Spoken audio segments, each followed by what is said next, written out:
Muy buenas tardes a todas las personas que ya están aquí conectadas, muchísimo gusto y también para los que nos están viendo en retransmisión. Recuerden que para las personas que pues no puedan verlo en vivo, hay una retransmisión a las 7 de la noche, ¿sí? Para los que no tengan que salirse antes o no puedan ver alguna de las clases que son a esta hora, lo pueden ver a las 7 de la noche. Y pues bueno, yo soy la psicóloga Ceci de León, coordinadora académica de estos talleres. Me da muchísimo gusto siempre estar aquí con ustedes dando apertura a cada una de las sesiones. Les comento y les recuerdo que para las personas que deseen la constancia, ya le estuvimos ayer precisamente mandando la información de pago y los pasos a seguir, a qué correo tienen que enviarlo, cuáles son los datos que ustedes tienen que proporcionar. Ahora, no es necesario que paguen para entrar a las clases o a las sesiones, eso ya lo saben, ¿sí? Pueden hacer el pago de su constancia desde hoy, mañana que finaliza el taller o hasta el día 15 de febrero. Va a ser la fecha última para hacer envío, ¿sí? De los datos de su constancia al correo que ya se les proporcionó. Verifiquen que el correo esté bien escrito, sí, los puntos y todo, porque por un signo, por una letra, no nos llega el correo, sí, porque luego dicen, es que el correo, no me han enviado los materiales, pero a veces no se escribió el correo de manera adecuada, así que cópienlo, péguenlo o chequen. Recuerden que es constancias.icadi@gmail.com, sí, así que estén también al pendiente de ese pequeño detalle, así a veces es un punto y ya el correo no se envió. Sí, recuerden que el correo es único, así como los números de teléfono, y por cualquier situación, punto o palabra menos, letra más, ya no nos llega. También recuerden revisar en su bandeja de spam, promociones y correos no deseados. Todas maneras, cualquier detalle que tengan, a los administradores del grupo nos envían mensaje para que nosotros pues demos solución a sus dudas y preguntas.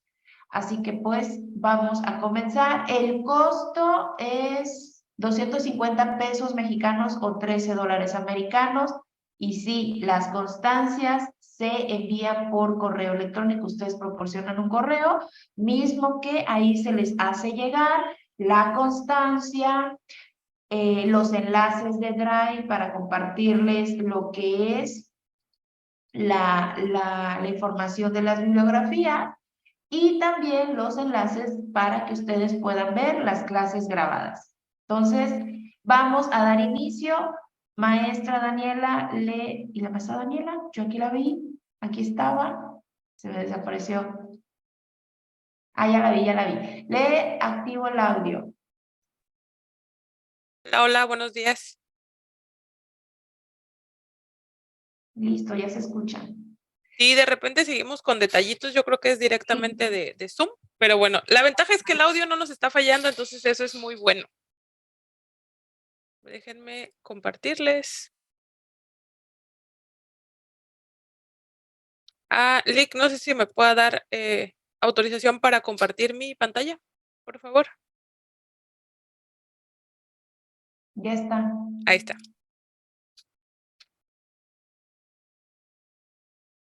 Muchas gracias. Bueno, pues ayer yo sé que quedaron muchísimas dudas pendientes por ahí. La verdad es que sí me di a la tarea de leer por ahí todas las dudas que tenían. Siempre le tomo fotito y trato de tener ahí al pendiente de todo. Las dudas que a lo mejor ayer no se alcanzaron a contestar, muchas de ellas se van a ir contestando a lo largo del taller. Los casos que son muy específicos, traté de tomar algunos ejemplos de ahí para que más adelante cuando veamos lo que son las sesiones individuales, podamos darle seguimiento a esas preguntitas que tenían por ahí. Entonces, vamos a iniciar. Quedamos que hay como ciertas situaciones que son muy comunes o que las personas con mayor riesgo pueden presentar como comorbilidad, por decirlo de algún modo, aunque no sería así porque no es un trastorno como tal el tener ideación suicida. Entonces, algunas de ellas son los problemas emocionales. Muchas veces van a llegar a nuestra consulta, van a llegar con nosotros personas con alguno de estos problemas y debemos saber que es un poco más, la tendencia es mayor a que puedan presentar ideación suicida o pensamientos de muerte cuando se tienen este tipo de situaciones, como por ejemplo ansiedad y depresión, que es algo lamentablemente, muy lamentablemente, es algo muy común en nuestra sociedad actual y se da desde niños bien pequeñitos. Me han llegado a consulta niños de 3, 4 añitos que tienen síntomas de ansiedad por cualquier situación, a lo mejor porque están aprendiendo a ir al baño, porque están siendo muy presionados, porque entran a preescolar y no saben cómo manejar la socialización. Entonces, la ansiedad y la depresión son de las mayores causas, ¿no?, que pueden llegar a desencadenar una ideación suicida. También los problemas de baja autoestima, que eso es algo que yo creo que de cajón tenemos que trabajar en todas nuestras consultas, sean niños, adolescentes, adultos. Si trabajamos en la autoestima va a ser un poco más sencillo el poder dar seguimiento y evitar que lleguen a otras situaciones más graves, ¿no? La culpa también por situaciones que puedan llegar a presentarse, familiares, de situaciones que hayan tenido, el presentar culpa también puede ser algo que puede desencadenar. Y las autolesiones, por ahí este tema es bien importante, manejarlo un poquito más. Ayer me hacían preguntas sobre eso, ¿no? ¿Qué pasa cuando llega a consulta alguien que tiene autolesiones? Alguien me comentó que qué pasa cuando uno de sus pacientitos, si no mal recuerdo, le decía que empezó a autolesionarse como en solidaridad con un grupo de amigos que tenía. Les decía la sesión de ayer que a sus grupos pares suelen ser muy empáticos los niños y los adolescentes. Entonces, si mi grupo está haciendo algo, yo puedo también querer replicar esa situación. De ahí que se han dado casos de suicidios colectivos, ¿no? También. Entonces, en el caso de las autolesiones, suele ser muy común también que porque otros lo hacen en mi grupo o así, yo también lo puedo hacer. No siempre quiere decir que cuando hay autolesiones hay un deseo de muerte o hay una ideación suicida. Muchas veces lo encuentran como un escape, lo digo entre comillas porque no lo es y lo sabemos, pero lo encuentran como esa liberación a lo mejor de tensión, de las situaciones que están pasando. Cuando nosotros detectamos que lo están haciendo por imitación, entonces obviamente tenemos que trabajar en la parte de la autoestima, el autocuidado, para reforzar su conducta independiente y que no necesita llegar a ese tipo de situaciones para encajar en un grupo y que si necesita hacer algo que se lastime para encajar a ese grupo, a lo mejor no es el grupo adecuado en el que está perteneciendo, ¿no? Entonces esas son situaciones que cada caso es personal, ¿no? Cada caso es diferente, pero sí son situaciones que tenemos que tener en cuenta. Cuando las autolesiones ya están siendo como un ensayo, como algo que estoy encontrando el caminito hacia quitarme la vida, entonces ahí también nosotros pues, tenemos que tener mayor atención. Pero no siempre quiere decir que cuando hay autolesiones haya una ideación suicida. Otro de los problemas que vamos a encontrar, o bueno, estas situaciones, las personas que intentan suicidarse y tiene que ver con la diapositiva pasada, el 76% de las personas que tienen ideación suicida presentan depresión. Y recordemos que les decía yo ayer que pasan hasta 5 años para detectar depresión o ansiedad en niños. Entonces, si el 76% y el 93% de las personas presentan ansiedad, quiere decir que si empezamos a atacar la depresión y la ansiedad, las cifras van a bajar muchísimo en cuanto a ideación o intentos de suicidio. Un dato alarmante que ayer se me pasó comentarles es que cada 40 segundos en el mundo alguien se suicida. Entonces, imagínense la cantidad de personas que se están suicidando a lo largo del mundo. Durante esta sesión, pues es una gran cantidad de personas que están perdiendo la vida por este medio, ¿no? Entonces, es, es para informar y para darle muchísima más atención y prioridad a este tipo de temas. Los problemas también de relaciones sociales suelen ser un síntoma, pueden llegar a causar y desencadenar. ¿Qué pasa? Los sentimientos de falta de apoyo familiar. De ahí la importancia que trabajemos con las familias, que trabajemos en la prevención, no nada más de manera directa con los niños o con o los adolescentes, sino también a lo mejor en escuela para padres, en pláticas, los que tienen la oportunidad de trabajar con padres de familia o que tienen grupos a su cargo, a lo mejor en la reunión de papás hablar un poquito acerca de las cifras, acerca de todos los síntomas que vamos a ver más adelante, ¿no? Las señales de alarma para que también los papás se den cuenta. Muchas veces, como lo decíamos, minimizan la situación y es como, ah, sí, pero es la edad, sobre todo en la adolescencia, ¿no? Es la edad, se le va a pasar, no hay que hacerle caso, me está queriendo chantajear o nada más se quiere salir con la suya. Entonces, el darle la información a las familias también es muy importante. El aislamiento social, aquellos niños que sufren de bullying, que se empiezan a aislar, que les cuesta trabajo relacionarse con las otras personas, que no se les facilita hacer amigos, pues normalmente generan en ellos sentimientos de soledad. Entonces la soledad también es algo que los puede llevar a este tipo de problemas, ¿no? Y en general todos los problemas para relacionarse pues pueden llegar a desencadenar. Entonces son situaciones que tenemos que tener alerta porque es importante que los conozcamos, porque así cuando llegue a lo mejor alguien a consulta, nosotros sabemos que si presenta alguna de estas situaciones, pues hay que tener cuidado porque puede ser más propenso. Entonces vamos a indagar un poquito más en si no hay alguna ideación o algún pensamiento, ¿no?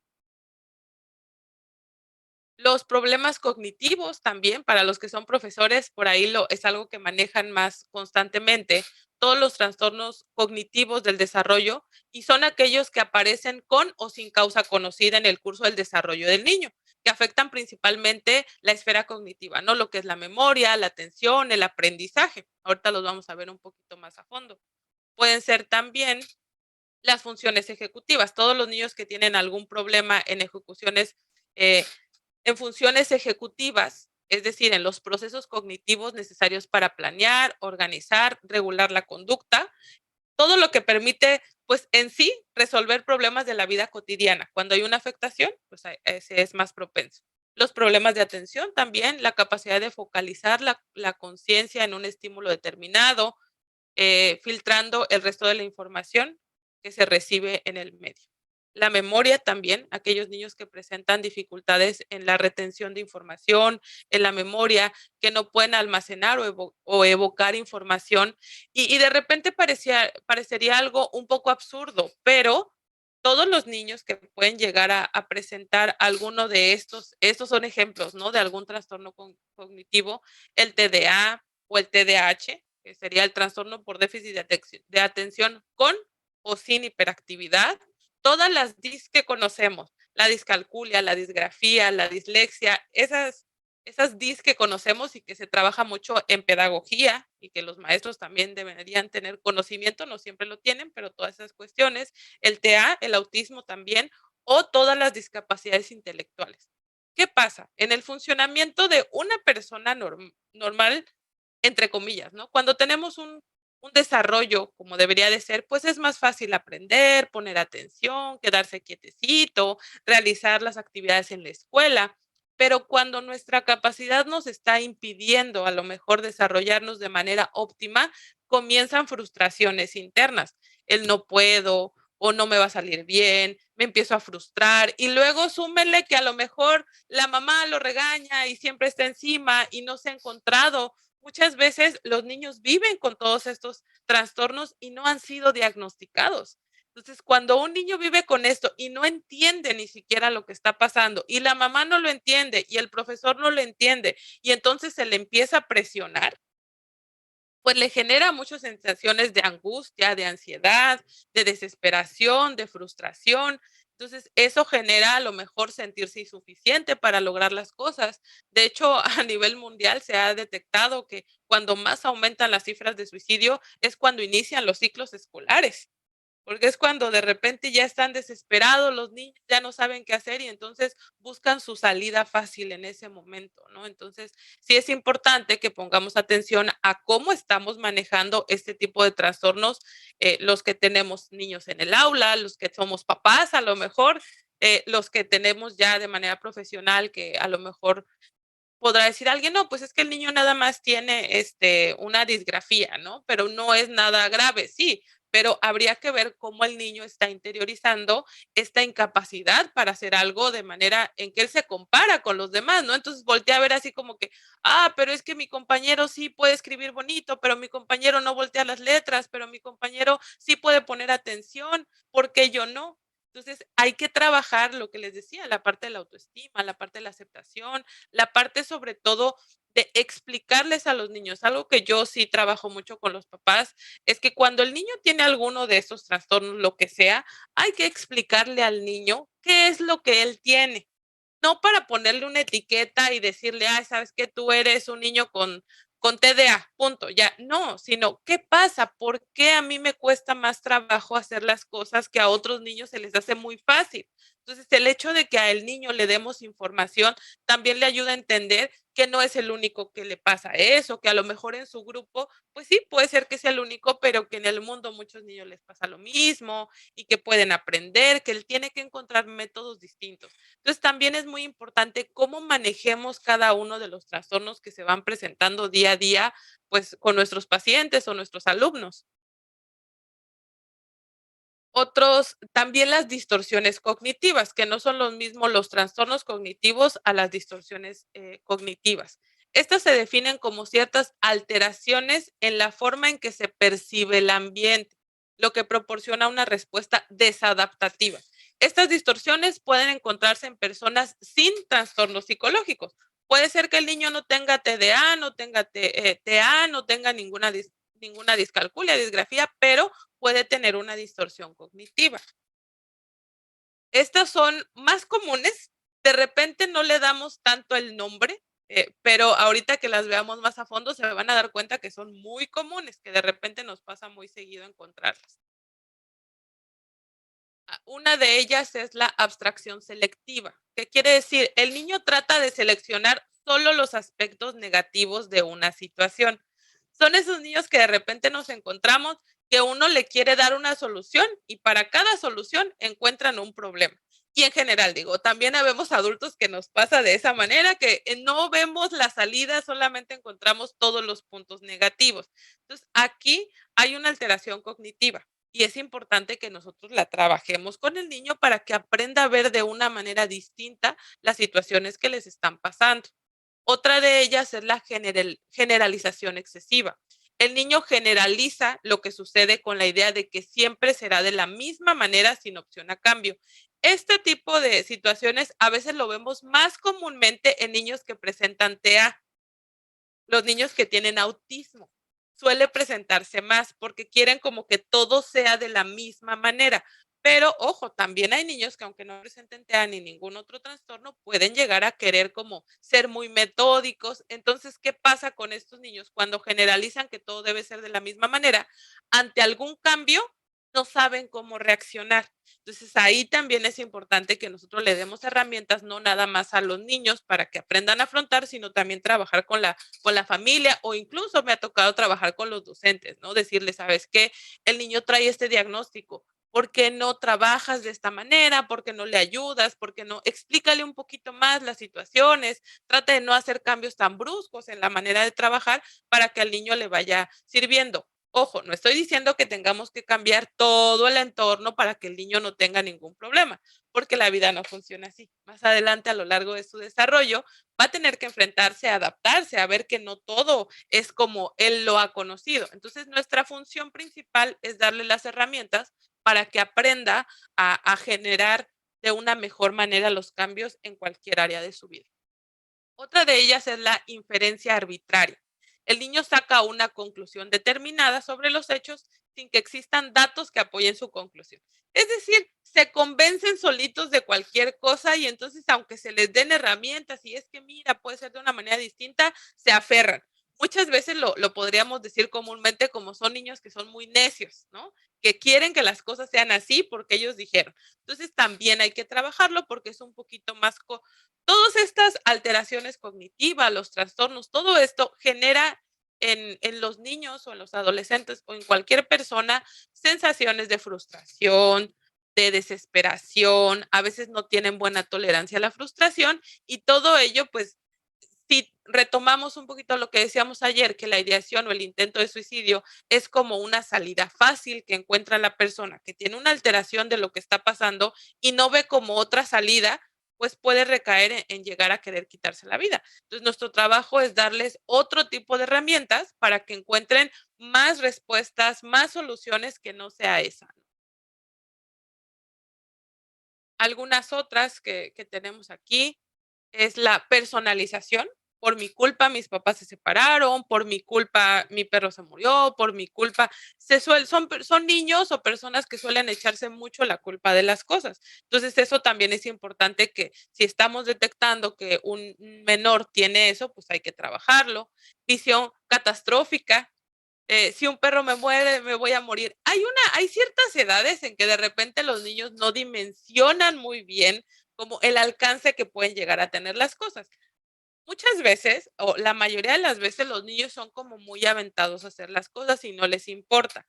Pero en ocasiones, cuando han tenido alguna situación traumática, pueden desarrollar la visión catastrófica. Si han vivido alguna, no sé, algún tipo de abuso, o a lo mejor como este caso, ¿no? Dice, si un perro me muerde, me voy a morir. A lo mejor vio a alguien que lo mordió un perro y entonces fue traumático para él, entonces generaliza y ve todo como una catástrofe que va a venir, ¿no?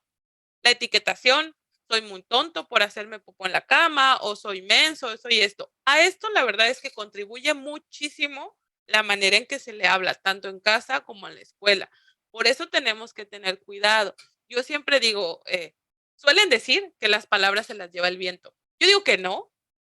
Tenemos en la boquita un arma que puede ser mortal, incluso, ¿no? Si no sabemos cómo decir las cosas, podemos hacerle daño a las personas. Entonces, como responsables de la educación, de la formación de niños, tenemos que tener mucho cuidado en cómo les estamos hablando, qué les estamos diciendo, cuáles son esos mensajes, que sé que muchas veces la intención no es crear un trauma en el niño, pero de repente si no le damos la orientación adecuada a los docentes, a los papás, pues de repente pueden crear etiquetas en los niños que lamentablemente se compran. Entonces, la otra es la falacia de cambio. Si saco 10 en matemáticas, mis papás me van a querer. ¿A qué se refiere la falacia de cambio? Todo aquello que el niño diga, si logro esto, la vida va a cambiar completamente, ¿no? Entonces, cuando no sucede de esa manera, pues hay una frustración, hay un sentimiento de que no se cumplió mi expectativa. Entonces, eso también es de cuidado. Razonamiento emocional, siento que mis amigos no me invitaron a jugar porque tienen algo contra mí. Eso en general la mayoría de los seres humanos nos pasa, ¿no? Vamos en la calle y de repente hay un grupito y se empieza a reír, o a los adolescentes les pasa mucho y es como, es que seguramente están hablando de mí, les caigo mal o no les gusta lo que tengo. Entonces, son cuestiones que, aunque parecería de pronto un poco irrelevantes en la vida de los niños y los adolescentes, sí pueden llegar a desencadenar mayor cantidad de pensamientos intrusivos y dañinos que puedan llevarlos a querer buscar una salida que no es la adecuada, ¿no? Los deberías y los tengo. Esto pasa cuando hay muchísima carga sobre lo que el niño tiene que lograr, el niño tiene que hacer, o cuando hay muchas comparaciones con hermanos, con compañeros. A veces los maestros, los profesores de repente caen en esa situación de miren cómo Juanito sí logró hacer las cosas y tú no puedes. ¿Por qué tú no eres como fulano de tal? Porque entonces esa parte de tengo que llegar a ser, tengo que alcanzar, si no soy malo, si no, no logro, también son cargas pesadas para los niños, incluso para los adultos, ¿no? Cuando nos comparamos en el ámbito laboral o en el ámbito familiar, suele ser pesado. Entonces, imagínense para un niño que a lo mejor no tiene todos los recursos emocionales para sobrellevar estas situaciones de la mejor manera. Y la recompensa divina también, ahí hay que tener mucho cuidado. En psicología hay algo que se llama economía de fichas. Yo lo trabajo de repente con los niños, pero siempre le digo a los papás que deben de tener mucho cuidado, porque cuando estamos premiando cada conducta positiva, cada situación, de repente ellos creen que merecen todo y al rato el muchachito que salió de la secundaria con mención honorífica quiere que le compren un carro porque pues él se lo merece todo, ¿no? Y él está haciendo todo. Entonces, cuando esas cosas no pasan, pues obviamente hay un sentimiento de frustración. Entonces sí hay que tener mucho cuidado en cómo se trabajan las recompensas con los niños, con los adolescentes y todo eso para evitar generar este tipo de distorsiones. Entonces hay que poner atención a eso. Otra situación que puede ser complicada y en sí ya la situación de cualquier trastorno alimenticio que presente un niño o un adolescente, pues es de cuidado, ¿no? Es de poner atención en ver qué está pasando, qué lo está causando, pero pues suelen desencadenar muchas veces por las distorsiones que hay en la manera en que perciben a su persona, ¿no? Sabemos que cuando hay anorexia, bulimia, pues la persona, la niña, niño, o se suelen ver distorsionadamente, ¿no? Se ven súper gordos, se ven mal, se ven feos y tiene que ver con la autoestima también. Entonces, si trabajamos autoestima, si hay anorexia, si hay bulimia, pues la tendencia aumenta muchísimo a que puedan llegar a tener algún intento de suicidio. También los problemas de obesidad pueden llegar a causar. Y aquí hay que ver que también pueden ser un síntoma de que hay una ideación suicida. De repente les empieza a dar ansiedad y cambian su manera de alimentarse. Eso lo vamos a ver un poquito más adelante. A veces no es en sí el problema la obesidad, porque de repente dice, es que empezó a comer mucho y empezó a engordar, y a lo mejor ese no es el problema. El problema es que hay una depresión que genera ansiedad y hay una ideación suicida, entonces ya no le importa nada y está comiendo mucho. O dejó de comer. ¿Por qué? Porque ya no tiene ganas de vivir, porque se siente mal. Entonces hay que ser cautelosos y aprender como a diferenciar las causas de lo que está sucediendo, pero sí tener mucha atención cuando hay un problema de anorexia, bulimia, pues hay que aprender a manejarlo con cautela, ¿no? Y empezar a detectar muchísimo más si hay algún foco rojo de que la persona pueda querer atentar contra su vida. Al final de cuentas, yo sí pienso que todos estos problemas de trastornos alimenticios, de ansiedad, de depresión, tienen que ver con un problema de la no aceptación a mi vida, no aceptación a lo que soy. Por ahí también les decía, tiene que ver con desde la gestación, cómo fui gestado, si me querían. Cuando los niños traen y los adultos también traemos huellas de abandono, ese que alguien perdimos a alguien o que nos sentimos abandonados en alguna etapa de nuestra infancia, se tiende a desarrollar obesidad, ¿no? Entonces, por ahí también, pues van hilados uno de la mano del otro los trastornos y todas las cuestiones emocionales. Entonces, hay que tener cuidado cuando se tiene algún trastorno de este tipo.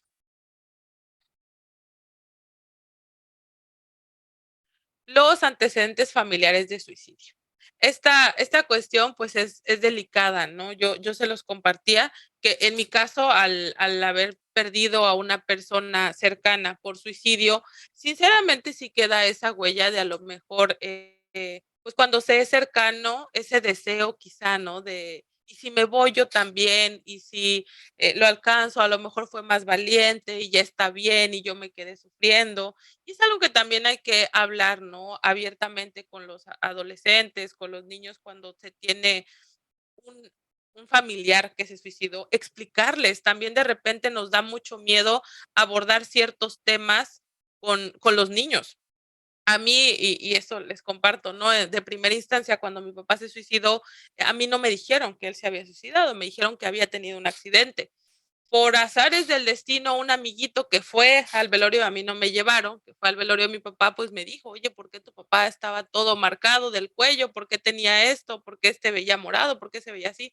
Entonces la duda, pues me comió. Entonces yo le pregunté a mi mamá, ¿no? Y cuando me dijeron la verdad, pues fue un impacto aún mayor, porque es decir, ¿cómo? ¿Por qué me mintieron? ¿Por qué no me dicen? ¿Por qué se mató? Ya no me quería. Entonces empiezan a surgir un montón de dudas que también es importante que todas las personas que están alrededor, cuando alguien se suicida, pues reciban atención profesional, ¿no? Que vayan a terapia, que se les hable, que tengan la libertad también de expresar lo que están sintiendo respecto a lo que pasó, de cómo se sienten, de qué piensan y que tengan ese espacio donde realmente sean escuchados, porque cuando no tienen ese espacio para ser escuchados, pues muchas veces interiorizan de manera negativa. Cuando pasa también que hay niños o adolescentes que se suicidan, normalmente los papás o los cuidadores son las personas que se echan la culpa, ¿no? es que yo no lo pude ver, es que yo no supe cómo hacerle, si yo hubiera hecho las cosas diferente, él estaría aquí. Entonces sí es importante trabajarlo porque a veces es como una cadenita, se da entre amigos también, ¿no? Si un amigo se suicidó, entonces es como no lo vimos o de repente, pues para él lo pudo solucionar de esa manera, pues a lo mejor yo también puedo solucionar mis problemas de esa manera. Entonces, el darle voz a lo que está pasando y el hablar abiertamente cuando hay un suicidio, lejos de pensar que ayuda a que se propague la idea, no, al contrario. Mientras más se hable de los temas, mientras menos mitos existan, mientras menos tabúes haya acerca de cualquier tema, va a ser más fácil que se pueda prevenir. Pero si son temas de los que no hablamos, de los que no vemos, de los que nadie dice nada, pues los pensamientos parecería que son aislados, ¿no? Y a lo mejor es como, pues a lo mejor soy la única persona que se quiere morir y que no puede con todo esto y nadie más me va a entender. Entonces, cuando se habla más abiertamente de este tipo de situaciones, pues es muchísimo más fácil, ¿no? También por ahí a lo mejor hablarle a los papás, a los familiares que pueden ser como ese canal para quizá no pudieron como tal ayudar a la persona que tenían, porque hay veces en que no es que no hayan querido ver, no es que no hayan sabido cómo hacer las cosas, simple y sencillamente en ese momento no tenían las herramientas o por cualquier cuestión, pues no se dio la situación, ¿no? Pero también es un canal y una vía para poder transmitir a otras personas. Y sí, yo en mi práctica me he dado cuenta, ¿no? De repente ahí te dicen que por ética no puedes compartir cosas personales, ni mucho menos, pero creo que no se trata de que le vas a contar toda tu historia, pero hay ocasiones en las que sí de pronto ayuda a la persona que tienes el que vea esa empatía, ¿no? Es decir, ok, a lo mejor tú pasaste por algo similar o tú me puedes dar la perspectiva desde otro punto, ¿no? Como yo me quiero matar, tú perdiste a una persona, entonces, ¿qué se siente?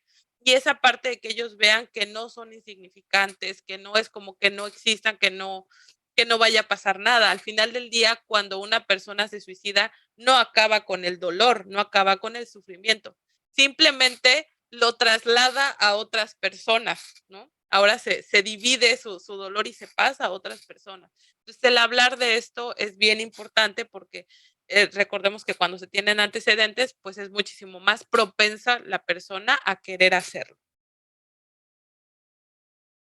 También podemos ver que cuando se sufre algún tipo de violencia, pues es más propenso también al suicidio, ¿no? Algún maltrato físico, psicológicos o emocionales, incluso la omisión de cuidados por parte de las personas cuidadores, el abandono, el acoso escolar, el bullying, ciberacoso o violencia sexual.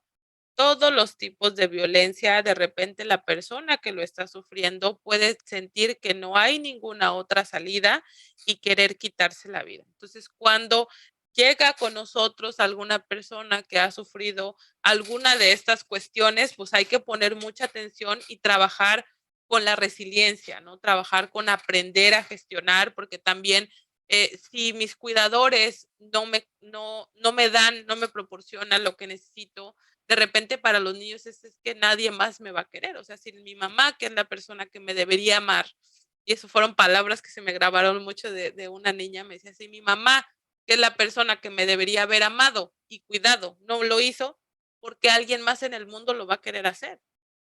No sirve de nada que yo esté aquí porque no va a haber nadie más que me pueda querer. Entonces hay que trabajar en el autoestima y en la resiliencia para que esas personitas aprendan y vean que hay otra manera de vivir. De repente se normaliza mucho la violencia, se normaliza el bullying, ¿no? Ahora se le ha dado más realce y ahora se habla más como algo que debe parar, algo que no está bien, pero hace algunos años pues se veía como, pues aguanta la carrilla, ¿no? No pasa nada, o si le dices, pues no hay problema. Y sobre todo, ayer que checábamos las estadísticas, ¿no? Que mayormente concluyen el acto en muerte los hombres y además intentos en las mujeres, decíamos que los hombres son más certeros y también tiene mucho que ver porque para los hombres es más difícil hablar de sus emociones, hablar de lo que sienten, hablar de sus miedos, porque culturalmente se les ha dado como esa figura de que debe ser fuerte, ¿no? De que los hombres no lloran, de que no puedes hablar. Por eso también tanto aumento en alcoholismo y adicciones, porque si veo a un hombre que está borracho llorando, pues es el alcohol, pero si lo veo sentado ahí llorando, pues de repente entra hasta entre ellos, ¿no? La burla, el decir, ¿y por qué estás llorando? Y a las mujeres no, se nos ha dado como mayor apertura para hablar de las emociones entre amigas, en ir a terapia, incluso hay mayor cantidad de mujeres que asisten a terapia. ¿Por qué? Pues por esta cuestión. Entonces, de repente la violencia también física y todo esto se da más hacia las mujeres y es más visible, pero la violencia emocional que muchas veces sufren los hombres, a mí que me toca atender, ¿no? Ya a puerta cerrada dentro del consultorio, la violencia que ejercen muchas veces las mujeres en contra de los hombres va en aumento.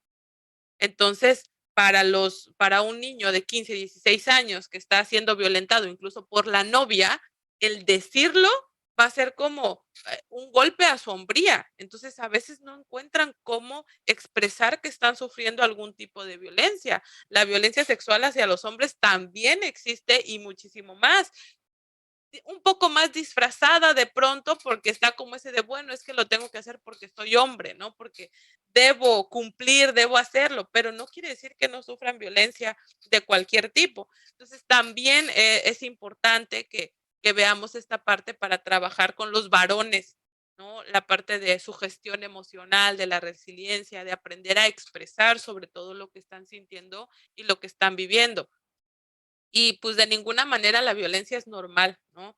Me pasaba hace no mucho, yo también trabajo en centros de rehabilitación y estaba en un centro de rehabilitación mixto. Entonces de repente una muchacha se cayó y salió con el novio y todos se fueron encima, ¿no? Como, ¿por qué le pegaste? Y dice, no, no, no, yo no le pegué, ella se cayó.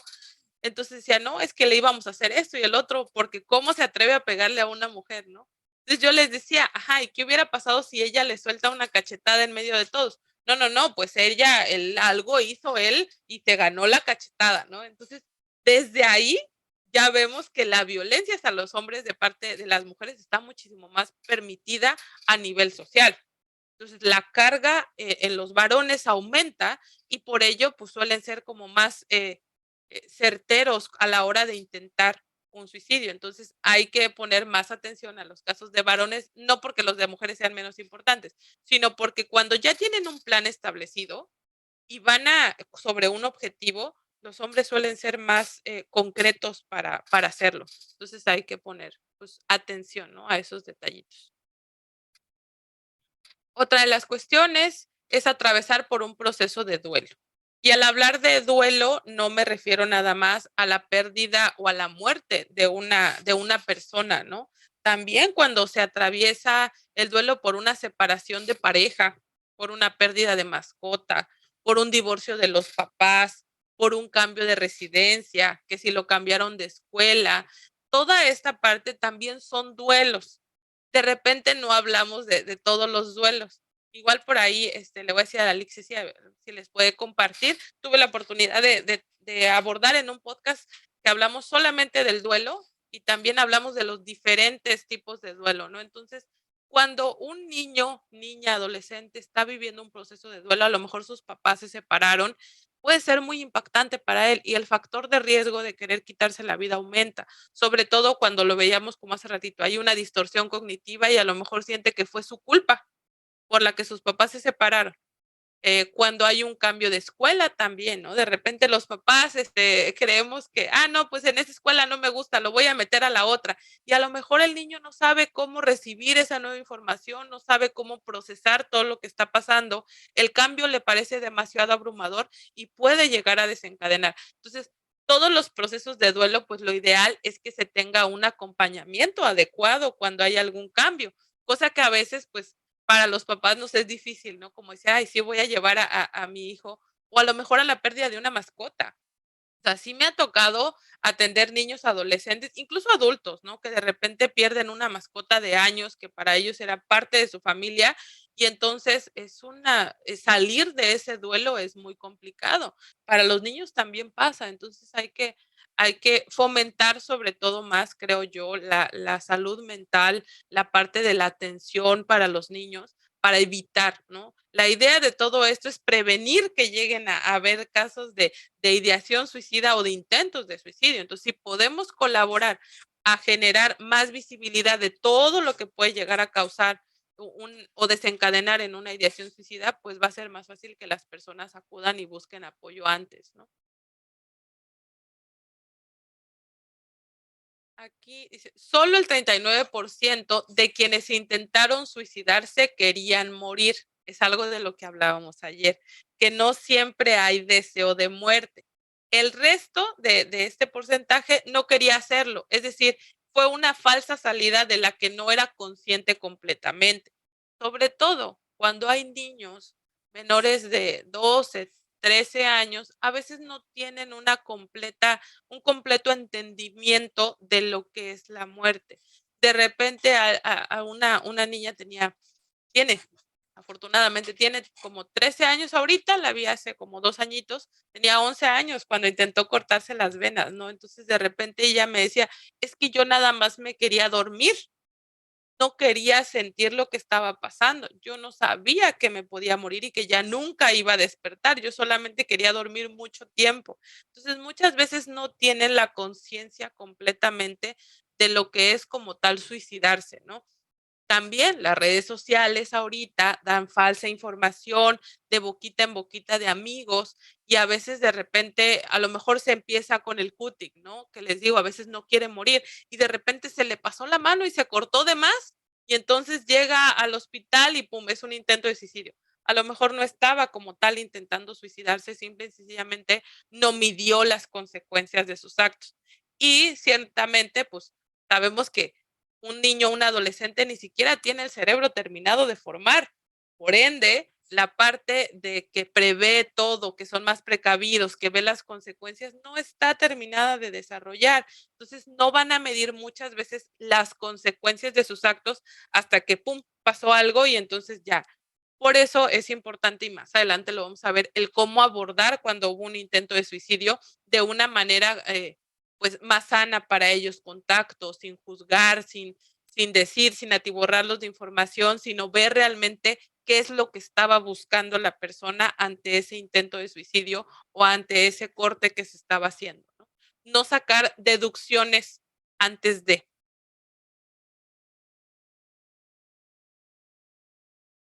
La idea de todo esto y lo que nosotros estamos buscando es prevenir que llegue a haber este tipo de situaciones.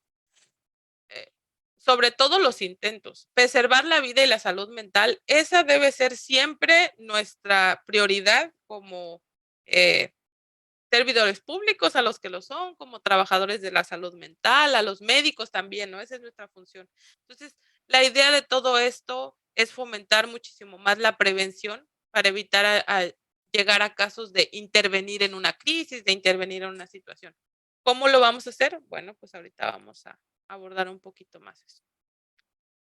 Hay que tener en cuenta que la ideación suicida es un síntoma, no es un trastorno, no es como tal el problema, es un síntoma y debemos tratarlo como tal, no es la causa en sí.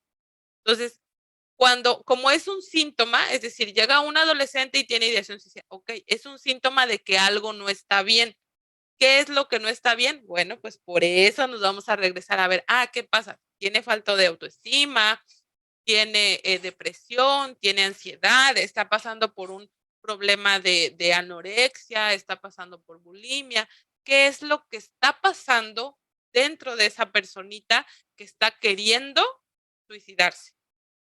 Entonces, a veces se nos olvida. Yo siempre le doy este ejemplo a los papás que de repente, conforme más van creciendo los niños, empezamos a trabajar nada más con los síntomas. Ya no trabajamos las causas. Ejemplo sencillito. Si yo tengo un bebé chiquitito de días de nacido y mi bebé está llore y llore y llore, y yo le grito y le digo, ya cállate, ya deja de llorar, el bebé no me va a hacer caso.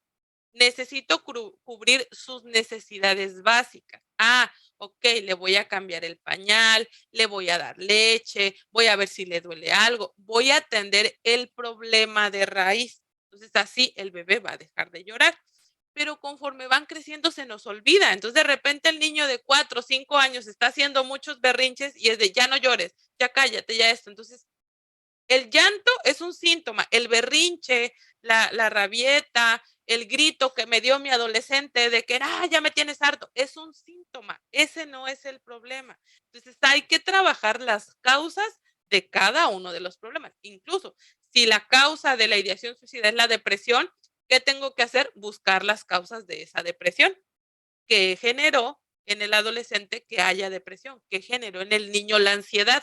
Para entonces ahí poder atacar de raíz cada uno de los problemas. Entonces, acuérdense que la ideación suicida solamente es un síntoma de que algo no está bien en la vida o en la situación personal o en la manera de percibir lo que está pasando a su alrededor. Para prevenir, ¿qué más tenemos que hacer? Hablar del tema con los jóvenes y resolver sus dudas. Alguien me preguntaba, ¿cómo lo podemos abordar con los jóvenes? Tal cual, así como lo estamos hablando ahorita, digo, tal vez no de esta manera porque estamos hablando de cositas técnicas y detalles así, pero así, darles las cifras de lo que está pasando. El hecho de ver las cifras no quiere decir que, hay muchos, yo también lo puedo hacer, no, sino ver que es un problema que muchas personas tienen y que las personas que llegaron a concluir el acto son personas que no encontraron los recursos para salir de esa situación. Entonces, ¿qué vamos a hablar con ellos? Les vamos a hablar de todo esto, les vamos a compartir las cifras, pero también les vamos a decir que esas personas que se suicidaron pudieron haber hecho las cosas de manera distinta. Pudieron haber encontrado ayuda, pudieron haber platicado con alguien, que hay recursos que pueden utilizar para evitar llegar a esa situación. También es importante decirles que si ellos tienen este pensamiento, no es que sean malos, no es que sea lo peor, no es que ya no haya una salida, no, sino que es muy común que sobre todo en la adolescencia se lleguen a dar este tipo de pensamientos, pero que hay que trabajar con ellos y hay que buscar una manera de solucionar esa parte. Hay muchas ocasiones en que incluso uno mismo minimizamos nuestros pensamientos y minimizamos lo que está pasando. Alguien me decía, lo que pasa es que pues yo no tengo ideación suicida. O sea, idea es que yo amanezco y digo, ay, ojalá y me hubiera muerto. O me voy a dormir y digo, ojalá y ya no despertara, pero yo no soy capaz de matarme. Entonces, eso no quiere decir que no haya un problema, quiere decir que hay algo que tenemos que atacar y el darle más visibilidad ante los jóvenes a esta situación, pues va a hacer que se abran más fácil a hablar, a buscar esos canales de ayuda. Orientar a los padres es algo que les decía, ¿no? Hace un momentito, también es bien importante que orientamos a los padres sobre la importancia de la atención profesional a los niños y jóvenes. De repente se minimizan mucho, ¿no? Los problemas que pueden llegar a tener ellos.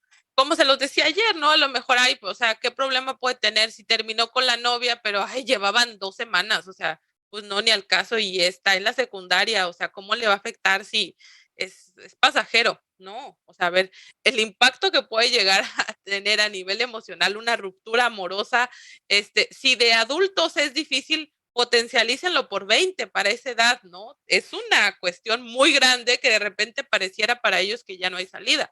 ¿Cuál es nuestra función o cuál es nuestro objetivo? Demostrarles que hay otras salidas, que hay otras maneras de ver las cosas. Entonces, cada etapa va a presentar sus propias dificultades. Y el hecho de que algo no sea importante para uno no quiere decir que no pueda hacerlo para los otros. Y es algo que también nos toca muchas veces hablar con los papás, sobre todo el explicarles eso, ¿no? De que no porque para él no haya representado, porque a veces se hacen muchas comparaciones, ¿no? Esas famosísimas frases que siempre me dicen los adolescentes, ¿no? Ay, es que cómo me cae gorda mi mamá cuando empieza. Yo a tu edad hacía tal cosa. Yo cuando tenía tu edad a mí no me importaban ese tipo. Yo estaba enfocada. Entonces, también eso es algo que lejos de ayudarles muchas veces les dificulta, ¿no? Porque imagínense, si mi mamá me está diciendo que a mi edad ya trabajaba, terminó con el novio y no le pasó nada, y yo no puedo superar esto, a lo mejor yo soy incapaz de hacer las cosas y mejor me muero porque yo no sirvo para vivir. Entonces, lejos de ser una motivación, puede llegar a ser algo contraproducente en la cabecita de un niño o de un adolescente. Entonces, el que le demos información a los papás, pues es súper importante para que ellos también puedan dimensionar el poder que tienen sus palabras, el poder que tiene la comparación que se hacen y las expectativas, ¿no? También de repente, yo sé que todos, yo también soy mamá, entonces cuando uno tiene un hijo o una hija, pues esperas, ¿no? Y a veces quieren cumplir los sueños frustrados a través de los hijos, ¿no? Yo no tuve la oportunidad de ir a la prepa porque tuve que trabajar, que mi hijo sí vaya y que mi hijo vaya bien. Yo no estudié medicina, quiero que mi hijo lo haga. Entonces, esas cargas que se les van poniendo a los niños, a los adolescentes de los deberías hacer, también son muy pesados para ellos, ¿no? Y cuando ellos no tienen las herramientas necesarias para gestionarlos de una forma sana, pues puede desencadenar. Digo, ahorita estamos hablando de suicidio, pero no siempre desencadenan ahí, ¿no? Sino a veces también hay situaciones de depresión, de ansiedad y todos los demás trastornos que hemos visto, ¿no? Entonces hay que tener, pues, atención en esos detallitos con los jóvenes. La mayoría de las veces no van a externar rápido lo que sienten, sobre todo cuando no tienen tanta confianza. Por ello, es importante brindarles alternativas de acción. ¿A qué me refiero en esto que estoy mencionando aquí? Cuando yo doy una plática, a lo mejor a un grupo de jóvenes y les estoy dando las cifras, les estoy comentando, les estoy diciendo, pues quizá no se van a acercar todos los que tengan ese pensamiento conmigo, ¿no? Y me va a decir, ah, fíjate que yo también. No. Entonces, ¿qué hay que hacer? Darles algunas ideas de lo que pueden llegar a hacer. Una de ellas, pues la línea de la vida aquí en México es ese número, el 800-911-2000. Igual, también si se llama el 911 directamente, también se les puede brindar ayuda. Entonces, que ellos sepan que si se sienten desesperados, si están frustrados, si en un momento no saben qué hacer, pueden llamar a ese número y alguien capacitado los va a atender y les va a dar una orientación para la crisis que estén viviendo en ese momento. Entonces, es necesario que ellos conozcan estos números, conozcan a dónde dirigirse. Sé que hay de otros países, ¿no? Entonces, de verdad, se los recomiendo. Dense la tarea de buscar en su país, en su estado, si hay alguna institución gubernamental que brinde apoyo, si hay algún número, también hay algunos números que son para mensajes de texto, que les demos estas herramientas y que los jóvenes conozcan dónde pueden ir, ¿no? O a dónde pueden llamar en un momento así.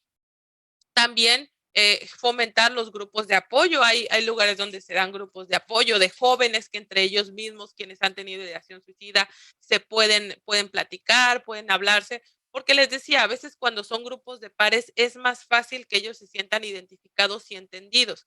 Y obviamente pues también comentarles, ¿no? Que pueden acercarse a los papás y como nosotros ya le vamos a haber dado a los papás la información y los papás ya van a saber la importancia de llevar a sus hijos a atención psicológica y todo, pues decirles a ellos, ¿no? Que también se vale que pidan ayuda. Yo siempre les digo a mis pacientitos que es más fácil cargar una cruz entre dos.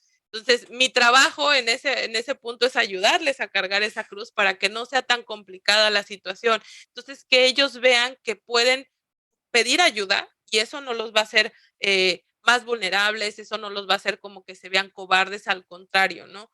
Que uno les enseñe que el pedir ayuda, el pedir apoyo es para valientes, es para personas que realmente dicen, híjole, yo quiero salir de esto.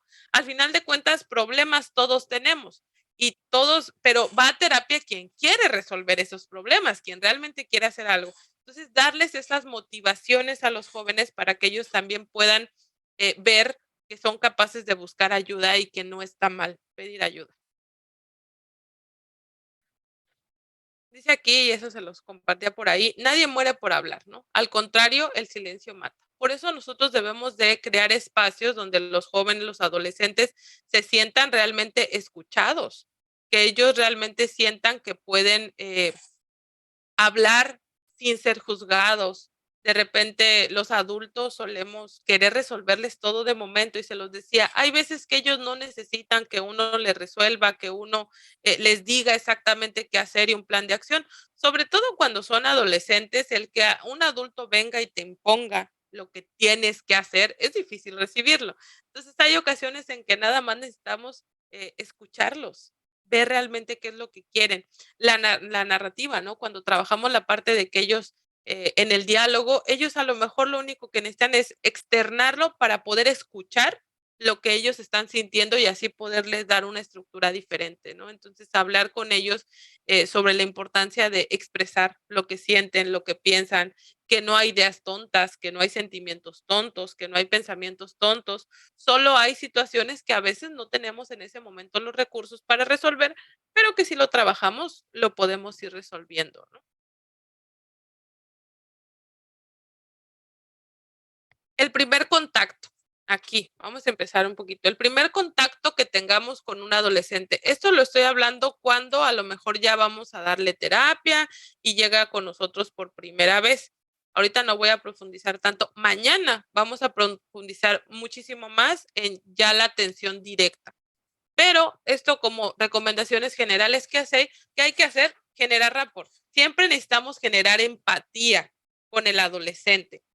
Si bien es cierto que no somos iguales, por decirlo de algún modo, porque bueno, uno ya tiene su camino recorrido, les digo yo a los muchachos, pero uno pasó por esa etapa. No quiere decir que sea lo mismo, porque ellos están viviendo una etapa distinta, están viviendo cosas que uno ni se imaginaba, ¿no? Algo tan sencillo como lo que estamos haciendo ahorita, que estamos hablando por una camarita y todo, pues eran cosas que hace tiempo ni nos imaginábamos que iba a pasar, ¿no? Entonces sí hay que entender que ellos están viviendo una etapa distinta a la que nosotros pudimos haber vivido cuando éramos adolescentes.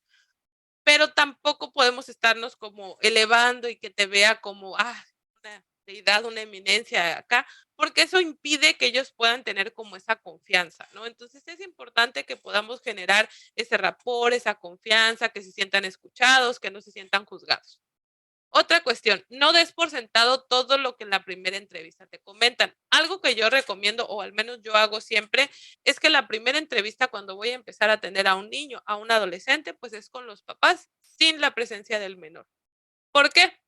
Porque los papás van a llegar a despepitar todo lo que traen. Y todas las quejas del mundo uno se las va a encontrar ahí. Es que fíjese que mi hijo es bien contestón y es gritón y no es ordenado y está. Un montón de cosas que van a empezar a decir. Entonces, cuando el adolescente está ahí escuchando todo, imagínense, si trae ideación suicida y llega y escucha todas las quejas que está dando el papá, la mamá, pues es una tormenta enorme de recibir. Entonces hay que darnos esa oportunidad de tener la primera entrevista, pues nada más con los cuidadores o la persona que lo está refiriendo en el momento. Y escuchar, claro, vamos a escuchar todo lo que esa persona tenga que decir, todas sus quejas, todo es válido, ¿no?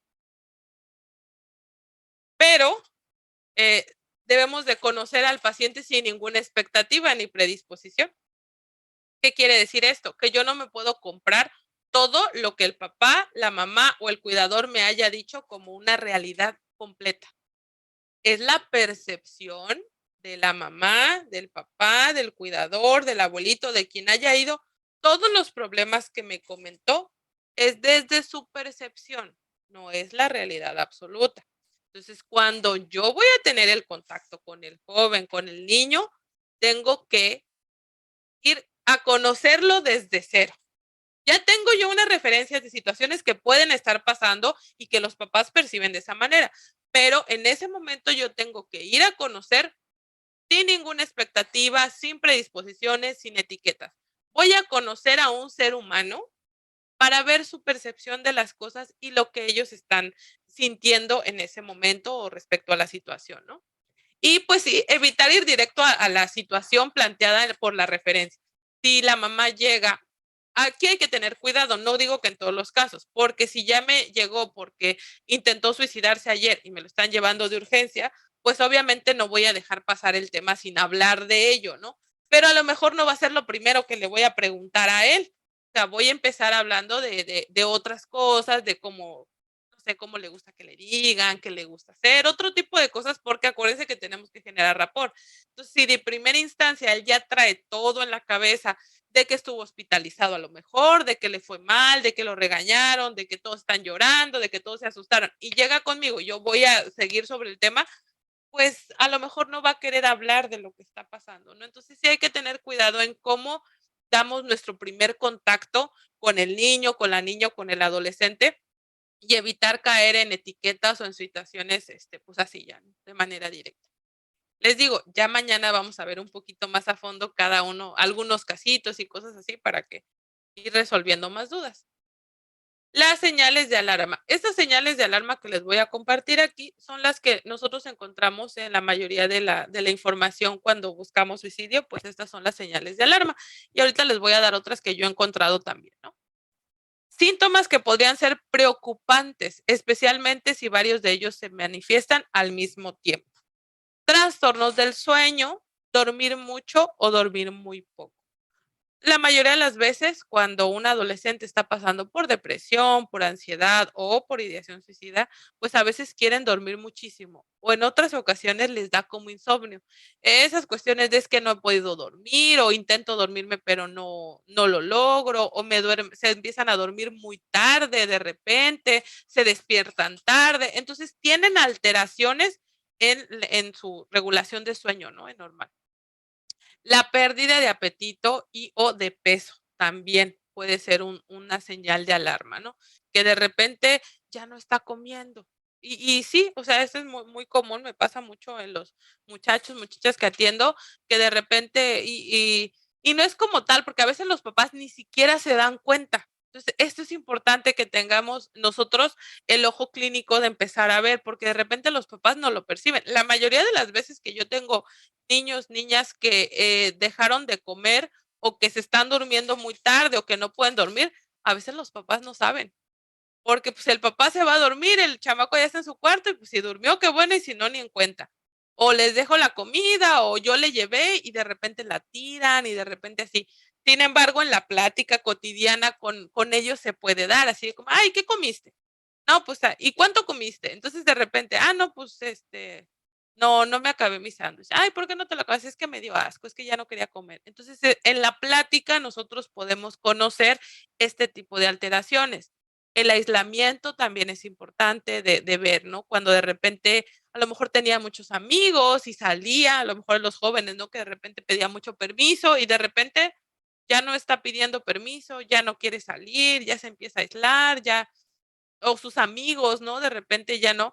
Pero también aquí es trabajo de repente los papás el saber, ¿no? El ver cómo es mi hijo, cómo es mi hija, conocer a lo mejor incluso a sus amigos, ¿no? A sus amigas y ver si están teniendo contacto o ya no, si se peleó con alguien o qué es lo que está pasando. La pérdida de interés en las actividades preferidas también. De repente, no sé, quería ir al fútbol y de buenas a primeras ya no quiere ir a fútbol, ya dejó de ir a la actividad extraescolar que tenía, también hay que poner atención. El ausentismo escolar, que de repente ya no empiezan a ir a la escuela. Muchas veces, cuando son niños pequeños, pues los papás sí se dan cuenta, ¿no? Si ya no quiere ir a la escuela, y todo esto. Pero cuando son adolescentes, ya están en la prepa y así, a veces los papás no se dan cuenta que los muchachos ya no están yendo a la escuela. Entonces también es importante por ahí, a lo mejor con los docentes y todo eso, pues dar información, ¿no? Si están yendo a la escuela, si no. La agresividad física o psicológica, de repente se empiezan a volver más agresivos, ¿no? Eh, o a veces no quiere decir que externen la agresión con otras personas, a veces de repente está enojado y pum, me empieza a azotar la puerta o puñetazo a la pared o avienta las cosas o ya no le importa, rompe cosas, pues también son señales de voltear a ver qué es lo que está pasando. El abuso de alcohol o drogas que les digo, son señales de alarma, pero a veces, por ejemplo, en el caso del abuso del alcohol y de drogas, a veces también es una causa que puede llegar a desencadenar en ideación suicida. Recordemos que a lo mejor un adolescente que está consumiendo marihuana porque andaba deprimido y empezó a consumir marihuana, pues de repente la paranoia es parte del consumo o que están consumiendo cristal o algo así. Entonces, a veces en momentos de paranoia o ya no saben cómo salir de la adicción o ya no saben cómo parar, entonces puede generar pensamientos de ideaciones suicidas. Entonces, ahí hay que tener mayor atención cuando hay consumo de alcohol o de drogas, de tabaco, de lo que sea. Que les digo, o sea, muchas veces, y a mí me toca en el consultorio detectar, ¿no? Sobre todo ahorita con la marihuana, este, que llegan y ellos ya con la confianza que uno va generando y todo, pues me doy cuenta que muchos adolescentes consumen marihuana o alcohol o así, y los papás no saben. Entonces también ahí es responsabilidad de uno ir viendo cómo vas manejando esa situación para evitar pues lo que queremos al final del día es el bienestar del niño, del joven o del paciente en turno, ¿no? Queremos que esté bien, queremos que salga de lo que esté pasando. Entonces, sí, le va a generar un apoyo el comentarlo a la familia, platicarlo y todo esto y buscar la manera, pero también hay que tener cuidado, porque sí es cierto que el código ético nos dice, ¿no? Que cuando hay alguna situación extra, como son menores de edad, hay que comentarlo con la familia, pero si a lo mejor sabemos que viene de un ambiente familiar muy violento, donde el papá de buenas a primeras lo golpea por cada situación y yo voy a ir a decirle al papá que el menor está consumiendo marihuana en ese momento, pues imagínense, se puede desencadenar toda una serie de situaciones contradictorias para el joven y además te pierde la confianza porque te lo dijo en secreto, te lo dijo buena onda y le causaste un broncón en la casa. Entonces hay que ser muy cautelosos con cómo manejamos todas estas señales de alarma e ir buscando las herramientas necesarias para poder abordarlos con ellos y que puedan irlos resolviendo, ¿no? Pero claro, hay casos donde es necesario abordarlo con la familia y que ellos también sean una red de apoyo para que el joven o el niño salga de esto, ¿no? Otras señales que podemos encontrar, la falta de preocupación por la apariencia e higiene. De repente ya no se quieren bañar, ya les da flojera, ya no se peinan, pero algo que yo me he encontrado, muy a contraposición de esto que me muestran todas las estadísticas y todo, es que a veces es al revés. De repente, la muchacha o el muchacho se empieza a arreglar más, se empieza a ver mejor. ¿Por qué? Porque hay ocasiones en las que una niñita tal cual me lo decía, es que el día que me muera me tengo que ver bonita. Entonces, hay que tener cuidado, no siempre es nada más este polo de la situación, ¿no? A veces también es la otra parte de que empiezan a tener cambios en ciertas actitudes. En general son los cambios repentinos de actitud, ¿no? A correr riesgos innecesarios. Muchas ocasiones, por ejemplo, el caso que les comentaba hace ratito de la persona que me decía, es que yo no, o sea, sería incapaz de matarme, no me mataría nunca. Sí tengo deseos de morir, pero yo no soy suicida porque no me mataría. A veces no, pero a lo mejor sí se ponen en situaciones de mayor riesgo, ¿no? Ya no se fija tanto cuando va a cruzar la calle, ya hace actividades que a lo mejor él sabe que pueden ser peligrosas, pero empieza a querer hacerlo porque está tentando a la muerte y está queriendo ver hasta dónde puede llegar y a lo mejor hasta rogando porque ya llegue la muerte, ¿no? Entonces a lo mejor no como tal se va a lesionar o se va, pero sí se pone en situaciones de mayor riesgo. El interés por la muerte, empiezan como a buscar más información de qué pasa, incluso hasta las pláticas familiares o en las pláticas con uno como psicólogo, de repente hasta te preguntan, ¿y tú qué piensas de la muerte? ¿O qué te imaginas que pasa después de la muerte? Entonces, ese tipo de situaciones cuando hay mucho interés o en niños pequeños, ¿no? Que hay que evaluar, porque a lo mejor si al niño se le murió un animalito hace un tiempo y de repente en terapia salió la parte de ese animalito. Entonces, a lo mejor puede estar preguntando porque pues quiere saber qué le pasó, ¿no? Entonces, es muy importante que aunque sí son señales de alerta, no los tomemos como una ley, ¿no? De que, está presentando eso es porque ya se quiere matar. No, no siempre pasa así. El envío de mensajes preocupantes por internet ahora con las redes sociales también. Muchas veces se ha podido detectar casos de niños, niñas que tienen ideación suicida o incluso de adultos porque empiezan a dar mensajitos por ahí en redes sociales, en sus estados, a compartir, ¿no? A cosas de la muerte o cosas de que alguien se suicidó. Entonces también es importante poner atención a esos detalles, ¿no? En sus redes sociales. Malas notas o problemas inusuales escolares inusuales.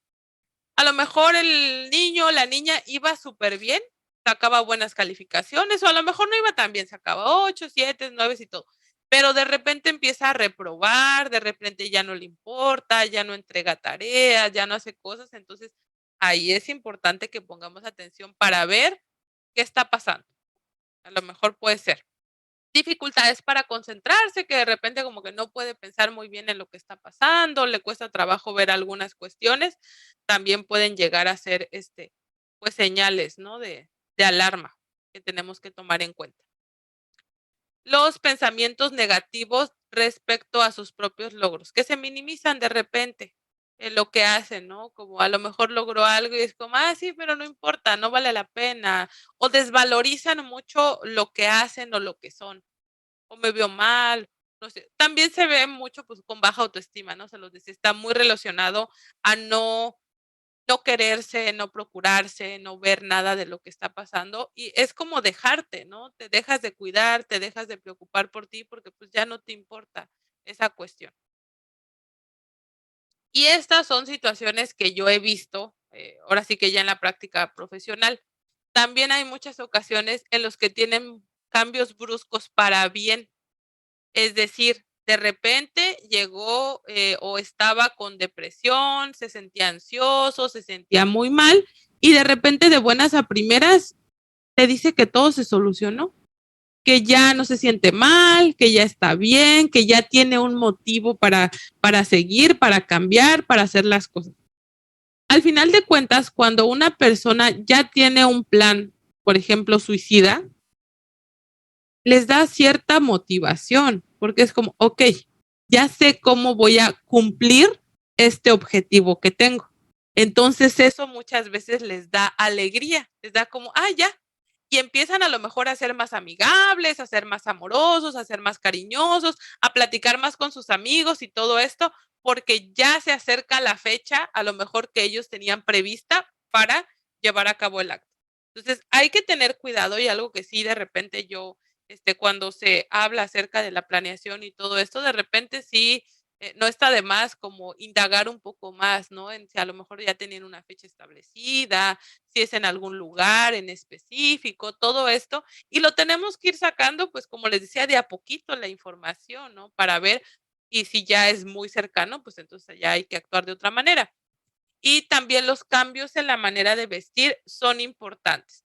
También aquí podríamos detectar cutting o cosas o autolesiones con los cambios de vestir. A lo mejor de repente y eso me pasa muchísimo en el consultorio. Los jóvenes traen siempre manga larga, ¿no? Es así como que, ay, de repente de buenas a primeras ya traen ropa holgada y manga larga y pantalones, más sueltitos y hay que ver, a ver, ¿realmente es por moda o se está tratando de ocultar algo o está tratando de ver, ¿no? A lo mejor ahí preguntarle a la familia si van a algún lado y hace calor, me dicen muchos papás, ay, es que hace calor y yo no sé por qué sigue con la sudadera puesta pero no piensan más allá. Entonces, sí hay que tener cuidado cuando hay cambiecitos en la manera de vestir y todo eso, porque puede ser una señal de que algo no está, pues, funcionando de la mejor manera.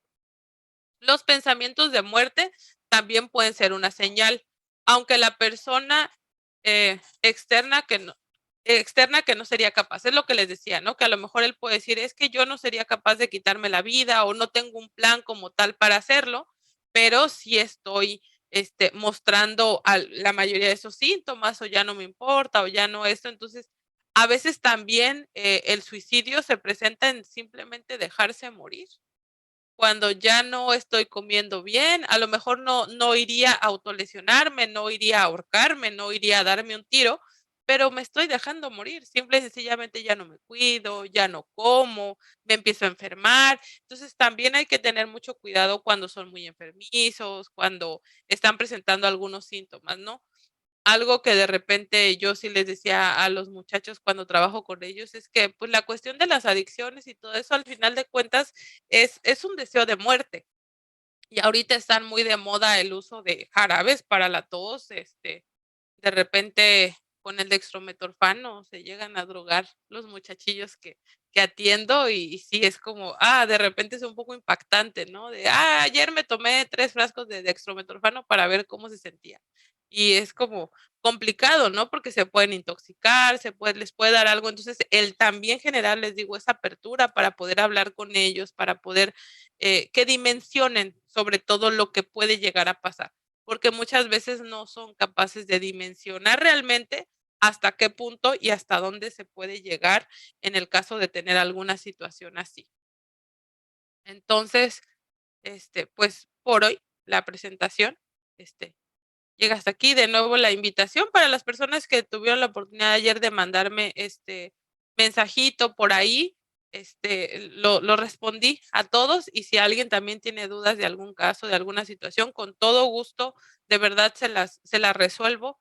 Estamos para esto, ¿no? La idea es preservar la vida y mientras más personas podamos ayudar, pues más podemos contrarrestar a que estas cifras sigan en aumento a que podamos frenar, ¿no? Todo lo que está pasando. Entonces, cualquier situación, algún caso o incluso situaciones personales, ¿no? Que de repente nadie está exento. El hecho de que seamos psicólogos, de que alguien estudie, de que todo esto no nos exenta de a veces sentirnos desesperados, de a veces no saber qué hacer, no saber cómo acomodar. El hecho de que trabajemos para ayudar a otras personas no quiere decir que siempre vamos a estar bien, ¿no? O a lo mejor algún hermano, alguna persona cercana, alguien me compartía por ahí ayer que su hermana, ¿no? Tiene ideación, entonces también hay que buscar herramientas y a veces sí, es muy difícil cuando los papás no quieren buscar ayuda psicológica, no quieren que reciban el apoyo, pues de repente también es complicado para los jóvenes porque no tienen ese apoyo, ¿no? Entonces déjenme dejar de compartir aquí y ya para que nos hablan y entonces poder empezar a leer sus dudas, sus comentarios. Ay, seguimos batallando con la cámara. Mm, En duda, en este momento se realiza un contrato de vida. Fíjense que sí, mañana vamos a abordar un poquito más acerca de cómo podemos hacer el contrato de vida y eso para trabajar con los jóvenes.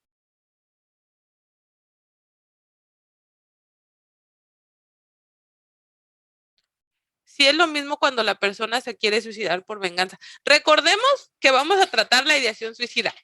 Es un síntoma de que algo no está bien, independientemente de la causa por la que la persona se quiera quitar la vida, sea por venganza, porque esté enojado, porque se quiere desquitar por los papás, porque está en depresión, porque tiene ansiedad, por lo que sea, hay un intento o hay un deseo de morir. Entonces, nuestro trabajo, ¿cuál es?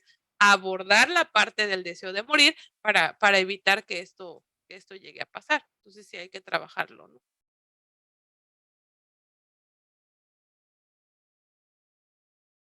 Sí, yo sí les recomiendo, eso es a título personal, que cuando vamos a trabajar con un adolescente, la primera entrevista sea con los papás o incluso si tienen poquito tiempo, a veces cuando es algún caso que ya necesitan que vea al adolescente, les digo, ¿saben qué? Vénganse media hora y vamos a dejar al adolescente allá afuera, pasan ustedes y platicamos y ya después que entre él, ¿no? Y ya, y así. Sí, en la primera instancia, cuando son niños y adolescentes, hay un momentito en que dejo que los papás estén ahí porque abordamos y se les explica, ¿no? Cómo funciona la parte de la confidencialidad, de cómo vamos a trabajar, cuál es la dinámica de trabajo que estén presentes los dos para que pueda hacer, pero sí de preferencia les decía que cuando los papás vayan o la familia vaya a pepitar todo lo que trae del niño, del adolescente, pues que no estén ahí para que no sea tan pesado, porque también cuando ellos escuchan que nos están diciendo de repente como que hasta les da pena hablar con nosotros porque es como, pues sí, pero si ya piensas que soy bien desobediente y que soy grosero y que soy malo, pues lo que te diga no va a ser válido, ¿no? Entonces, sí darle ese chancecito.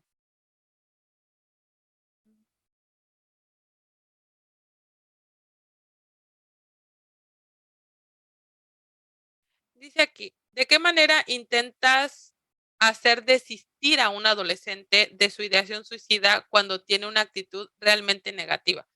Yo sé que nuestro objetivo es lograr que desistan de esa idea, pero cuando estamos hablando de adolescentes, todo lo que sea una imposición va a ser complicado para ellos de asimilar.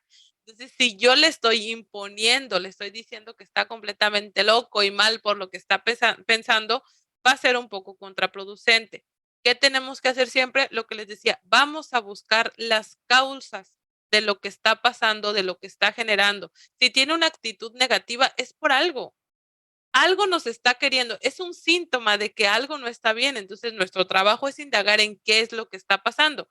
Y la manera en que vamos a repeler un poquito esa actitud negativa es generando más rapport, generando más empatía con él para que pueda abrirse un poquito más y vernos desde una manera distinta.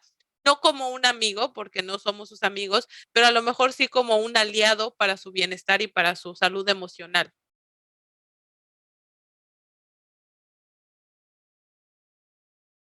La cuestión que me dicen aquí, ¿en qué momento es conveniente canalizar con un psiquiatra a pacientes con intento suicida? Es muy variable, habría que ver la raíz, porque si a lo mejor tengo un paciente con ideación suicida porque tiene esquizofrenia, pues obviamente tendría que estar medicado y se necesita la atención psiquiátrica, sin dejar de lado la atención psicológica. Ojo, el hecho de decir, ya lo voy a mandar al psiquiatra no quiere decir que deben de dejar de recibir la atención psicológica, ¿no? Entonces, pero hay otros casos en los que a veces no es necesario. Y como les decía, hay que tener cuidado porque si yo lo mando con el psiquiatra y le empieza a dar tranquilizantes y tiene ideación suicida, a lo mejor va a tomar esos tranquilizantes. O si los mandamos, también es importante comentarle a la familia que el medicamento tiene que ser dado al menor en la dosis que lo vaya a ocupar. Es decir, si te vas a tomar una tableta, media tableta de fluoxetina en la mañana, ok, la mamá o una persona adulta responsable se la da nada más la dosis que va a necesitar y lo demás se tiene bajo resguardo, ¿no? Para evitar cualquier situación. Pero es de valorar todo lo que trae, pues cuál es la sintomatología y lo que tiene para ver si es necesario psiquiatría o no.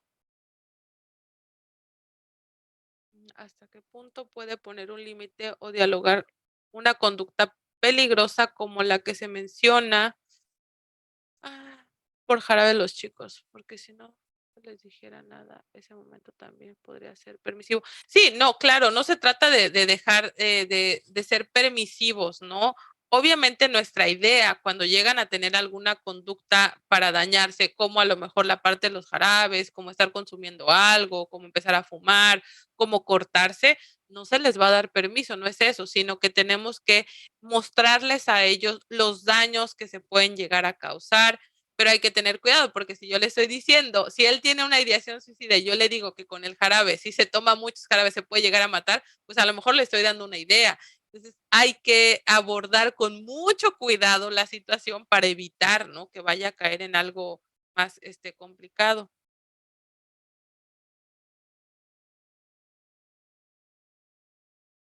Aquí alguien me pregunta la manera más efectiva que me ha servido para trabajar con adolescentes. Mañana vamos a hablar un poquito más ya de las sesiones tanto con niños como con adolescentes.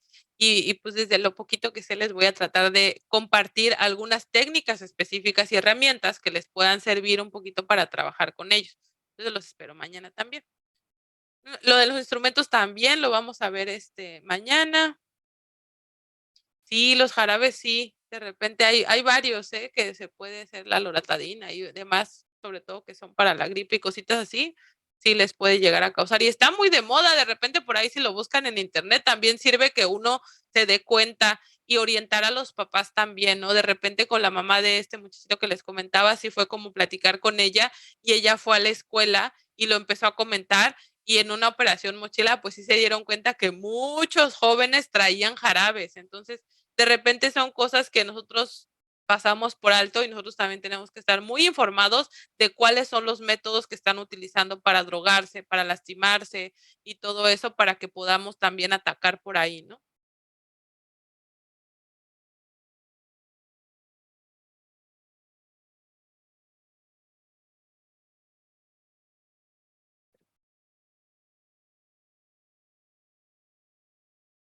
Si me quedo es porque estoy leyendo, ¿eh? Porque no. Vamos a ver.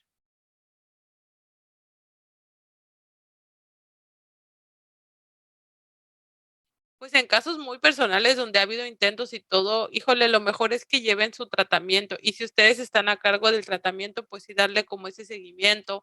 Sobre todo fomentar mucho con los papás, que de repente yo les explico que es todo un proceso, es un inicio que va a tener su desarrollo y en un momento pues va a tener su final y se va a ir espaciando, pero que es un proceso, porque de repente empiezan a llevarlos y ya empiezan como que a ver ciertas mejorías y de repente ya está bien, ya no. Y no, o sea, son cuestiones que hay que tener y que se puede recaer, entonces hay que darle un seguimiento pues más a fondo, ¿no? La parte del cutting, cómo se trabaja, igual mañana vamos a ver técnicas que les pueden servir, no nada más para ideación suicida, ¿no? Sino para otro tipo de situaciones como el cutting, que normalmente está muy relacionado a este tipo de situaciones. Sí, yo sé que los papás deberían ser los más preocupados y muchas veces no es que no se preocupen, solamente a veces no saben cómo abordarlo y también se tiene la idea, ¿no? De que si no lo veo, no existe. Entonces, si yo no lo hablo y si no hago nada, a lo mejor va a ser algo como que se le va a pasar y se le va a olvidar. Y si le doy mucha importancia a lo que está pensando, lo va a querer hacer más. Entonces, por eso la orientación con los papás y el trabajo con los papás, incluso aunque nada más nos lleven al muchachito, o sea, sí también jalar a los papás, porque al final del día sí se puede hacer parte del trabajo directamente con el niño, con el adolescente, porque sí, se puede hacer, pero no se hace todo el trabajo. Si el ambiente en el que está generando esa ideación, esos pensamientos, y el ambiente no modifica, lo más probable es que vuelva a que recaiga, ¿no? A lo que está pasando. Entonces, sí es importante.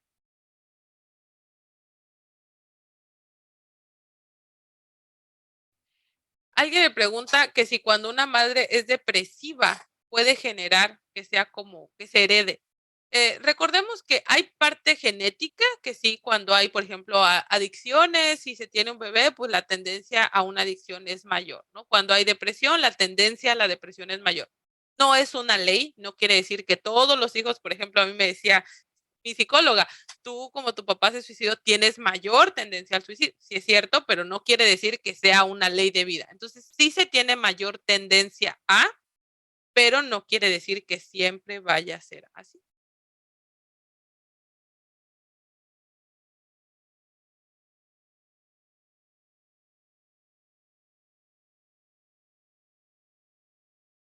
Aquí alguien me pregunta, si la persona está atravesando por un proceso de duelo, pero se niega a salir de su habitación y a recibir atención, aunque los padres lo podrían obligar, pues si es un menor de edad y está bajo mi tutela y yo estoy viendo que está muy mal, obviamente voy a buscar la manera de darle ese apoyo. No lo voy a dejar que haga lo que quiera ahí en su cuarto y que se me muera, ¿no? O sea, sí tenemos que buscar apoyo. Cuando llegan conmigo, de repente, ahí es donde uno tiene que empezar a desarrollar esas técnicas. Yo siempre le digo a los muchachitos, me ha pasado, una ocasión me pasó que un muchacho lo llevaba a su mamá y afuera del consultorio se bajó del carro y se fue caminando, se fue corriendo. Dijo, es que yo no voy a entrar. Entonces después le dije a su mamá, deme su número de teléfono, permítame, yo le voy a mandar un mensajito a él o le voy a hablar. Entonces ya le mandé, le marqué y sí me contestó, pues no sabía que era el número de quién, me contestó. Le dije, mira, vamos a hacer un trato tú y yo. Tú vienes conmigo una vez, así tu mami ya no va a estar preocupada, ya no te va a estar molestando, no te va a estar diciendo nada. Tú vienes. Si no te gusta, si ya no es lo que tú esperabas, si no es lo que encuentras, le vamos a decir a tu mamá que no puedes venir conmigo, que busque ayuda o que busquemos otra estrategia. Y si te gusta, pues ya nos ponemos de acuerdo tú y yo, ¿no? Hasta el momento me ha funcionado y cada vez que les digo eso, ya luego, antes de terminar la sesión, le digo, bueno, entonces, ¿cuándo nos vemos? Y ya ellos solitos, no, pues la otra semana, o no, pues tal día, dígale a mi mamá que tal día nos vemos. Entonces, hay que buscar esa manera de que ellos sientan que están decidiendo. Sé que no lo están decidiendo completamente, pero sí generar esa manera de que ellos sientan que también tienen autoridad sobre lo que está pasando y sobre lo que están haciendo. Y con eso también les damos mayor responsabilidad de lo que están haciendo, ¿no? Si ellos sienten que es como su decisión.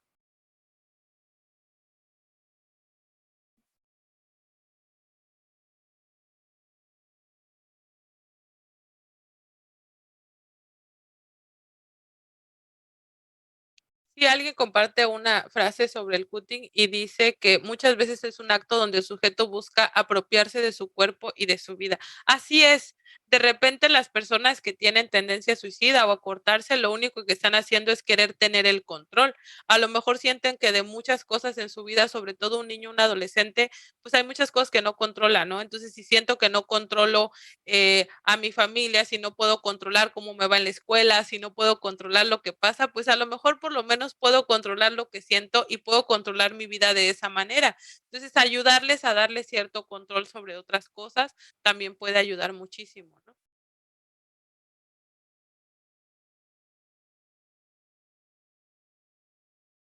Sí, muchas veces los papás piensan que es nada más por hacer faramalla o por hacer show, pero como les decía, algo importante de trabajar con los papás es decirles eso, ¿no? Si tu hijo está haciendo esto, aunque sea nada más para llamar la atención, no importa, busque la ayuda porque entonces no es la manera adecuada de llamar la atención. Entonces tenemos que darles atención, pero la atención adecuada que necesita para poder salir de esos problemas o de las situaciones que esté pasando, ¿no?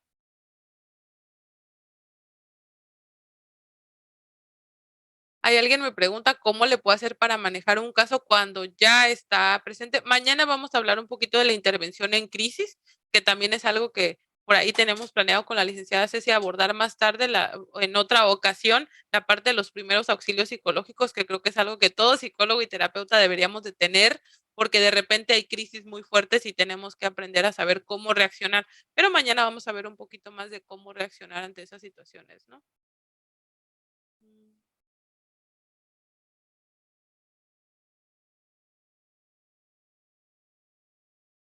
Aquí alguien me preguntaba cómo abordar cuando un paciente se droga y no quiere defraudar su confianza, pero está en peligro su vida, ¿no?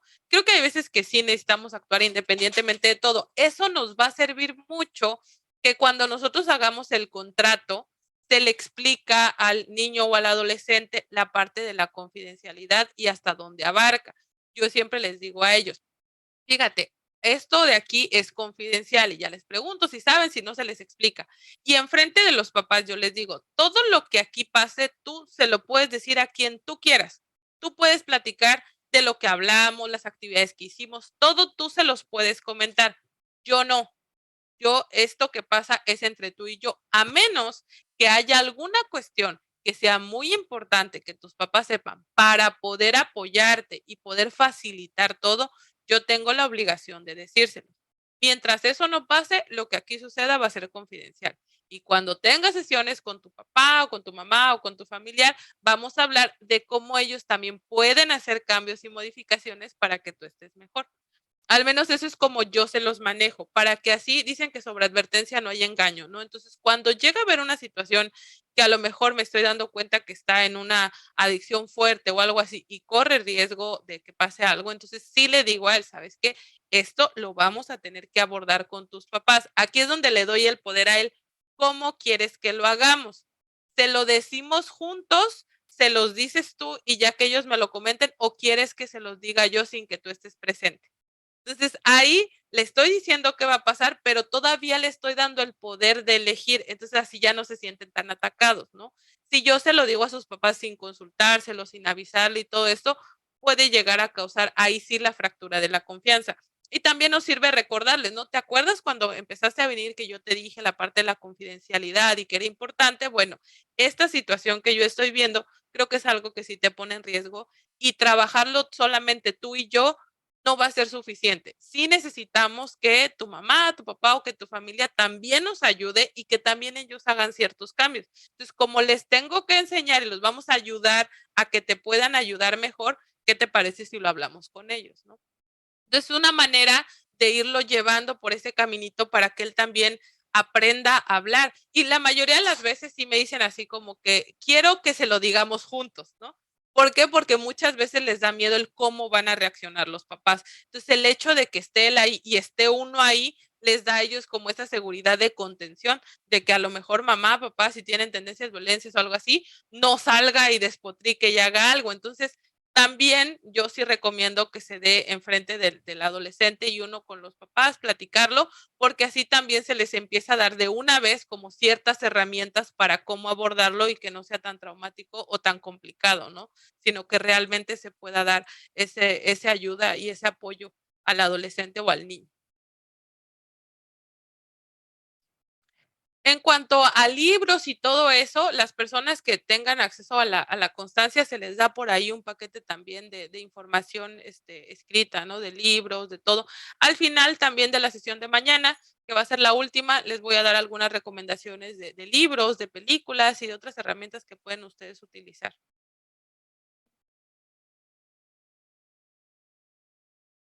Sí, definitivamente alguien decía aquí, la forma en que los padres gestionan los problemas emocionales influye en la forma en que los hijos aprenden a hacerlo. Los hijos son un reflejo y muchas veces, bueno, la mayoría de las veces, yo creo que todas, la cuestión que tenga el hijo es un síntoma, ¿no? De lo que está sucediendo en casa, de que algo no está bien, de que a lo mejor la comunicación no es buena, de que, como se los decía, hay alguna problema de violencia, alguna situación. Entonces, sí, normalmente ellos aprenden. Digo, de repente me pasa mucho con los papás que dicen: "Es que mi hijo grita mucho". Híjole, sí, pero es que tú gritas mucho, entonces, ¿cómo le vamos a enseñar a que no grite si tú le estás gritando? Entonces, pues sí, también el trabajo con los papás es bien importante.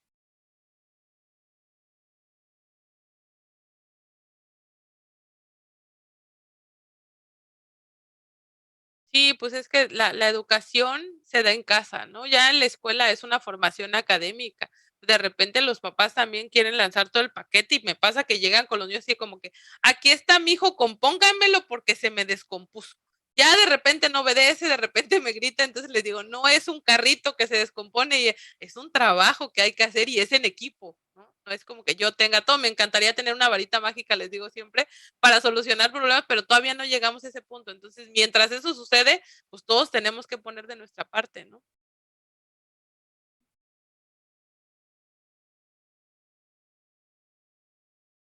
Sí, aquí cómo se puede abordar cuando la madre es muy controladora. Pues es que les digo, tenemos que, cuando hay un problema muy grande con los papás que son controladores, que son muy violentos, que son esto, nuestro trabajo en la terapia con los niños o con las adolescentes es darle las herramientas para que tengan una mejor resiliencia, para que aprendan a cómo no tomarse las cosas de manera personal, a lidiar con las situaciones y todo.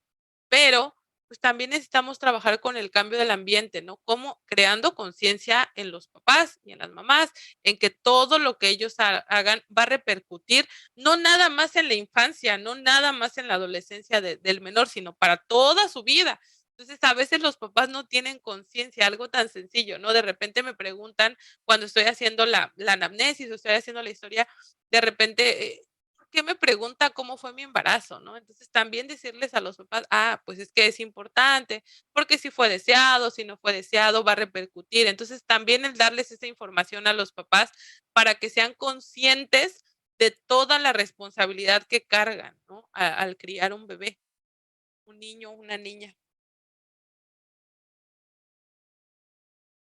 ¿Alguna institución puede hacerse cargo de obligar a los padres que acepten terapia? Híjole, pues, como tal, no y sí. Porque, por ejemplo, en México, que está el DIF, si se hace una denuncia a DIF de omisión de cuidados o de alguna situación que está pasando de violencia y todo, pues sí, se les condiciona con ciertas cosas, ¿no? Terapia, se les hace estudios socioeconómicos, se le hacen ciertas cosas para ver si son aptos o no para tener al niño.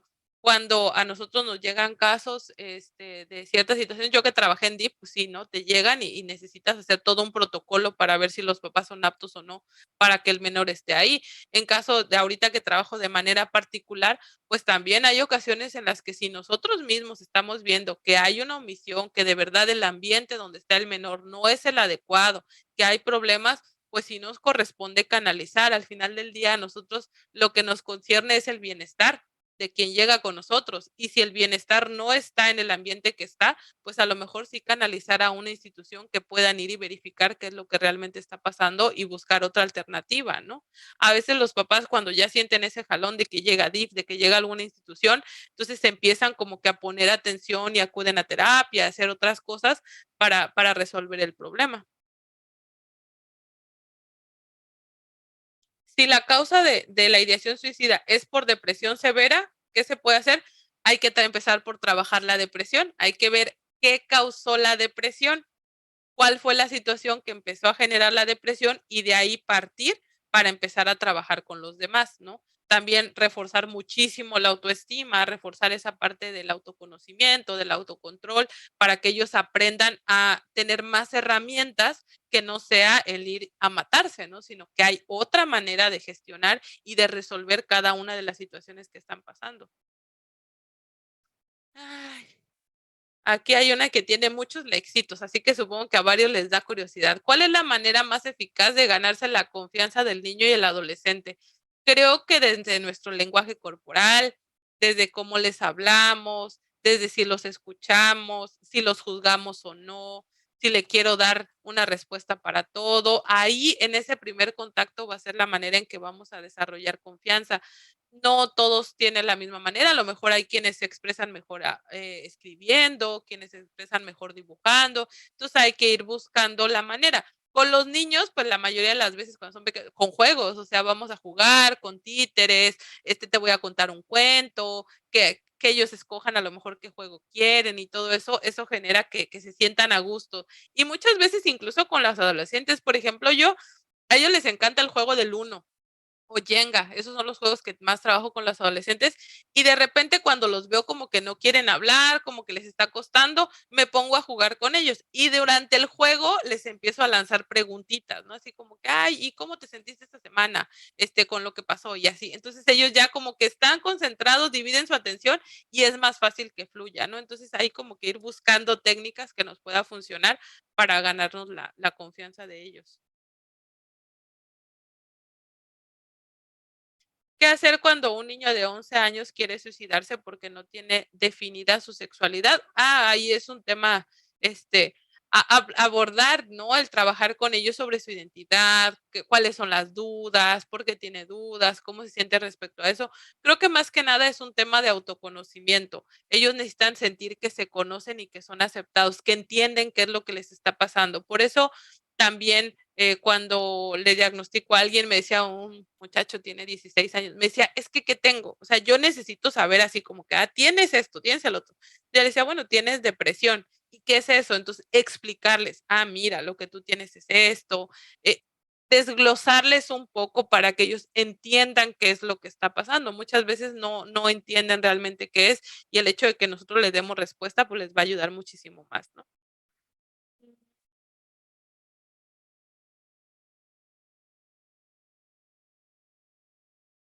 Híjole, pues ahí dice aquí una pregunta. Hola, buenas tardes. Cuando un joven tuvo un intento de suicidio y los padres le dejaron de hablar, ¿de qué manera puede impactar en ellos y cómo se puede tratar? Es que hay que trabajar con los papás, o sea, no pueden, si a lo mejor el muchacho no se siente reconocido, se siente ignorado y por eso intentó suicidarse y después del intento lo ignoran más, pues estamos agrandando el problema. Entonces hay que hablar, o sea, pues sí, trabajar con los papás, es que no hay de otra. Ujú. A ver.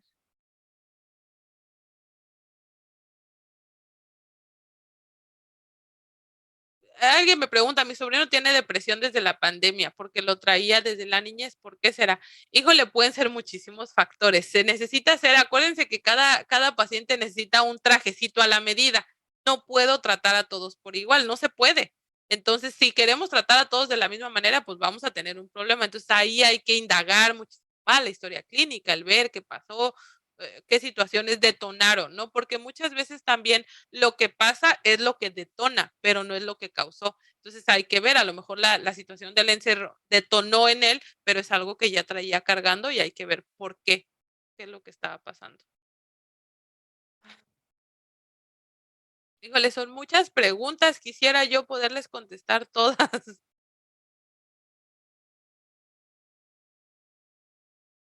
Alguien me pregunta cómo le puedo hacer entender a mi hijo que vaya a terapia. Quizá también una manera, cuando somos papás, cuando somos adultos, es empezando uno a ir a terapia y comentarles esa parte. Fíjate que yo estoy yendo y me siento mejor y aprendí esto y aprendí el otro. Entonces, a veces de esa manera es como, bueno, puede ser que funcione, pero si yo mamá, yo papá le digo, ve, porque tú tienes el problema y tú eres la bronca de todo y quiero que vayas y te compongas, pues para ellos es difícil, es como, entonces ya no quiero porque me estás diciendo que yo soy el que trae la bronca. Entonces, a lo mejor a veces poner el ejemplo siempre funciona mucho, ¿no?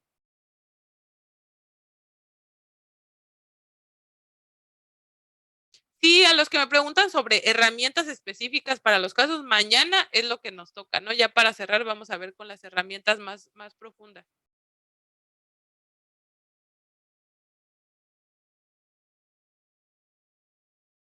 Alguien me pregunta si se puede quitar la ideación suicida. Sí, sí se puede.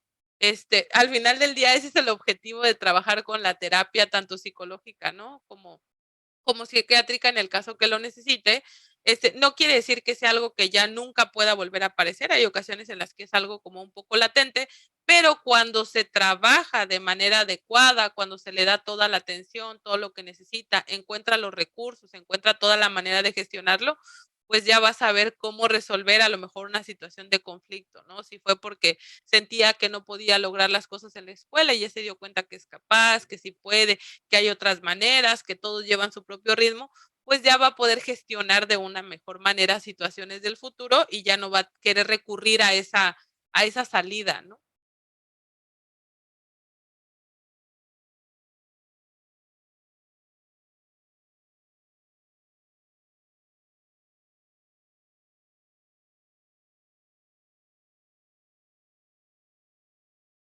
Alguien me pregunta, ¿cómo proteger a los niños de la idea suicida por un divorcio? Busquen apoyo, búsquenle siempre apoyo profesional, apoyo psicológico. Se los decía ayer, aunque ustedes sean psicólogos, psicólogas, no, ante los hijos no somos profesionistas, no somos profesionales, ante los hijos somos mamás y papás. Entonces, necesitan buscar una persona que los pueda orientar y darles ese tratamiento como debe ser. Nosotros no podemos tratar con nuestros hijos. A lo mejor sí podemos hablar un poco más de los temas, explicarles, que conozcan, ¿no? Más sobre el por qué el divorcio y todo eso, ampliar la comunicación, pero pues sí se necesita trabajar, ¿no? Por aparte.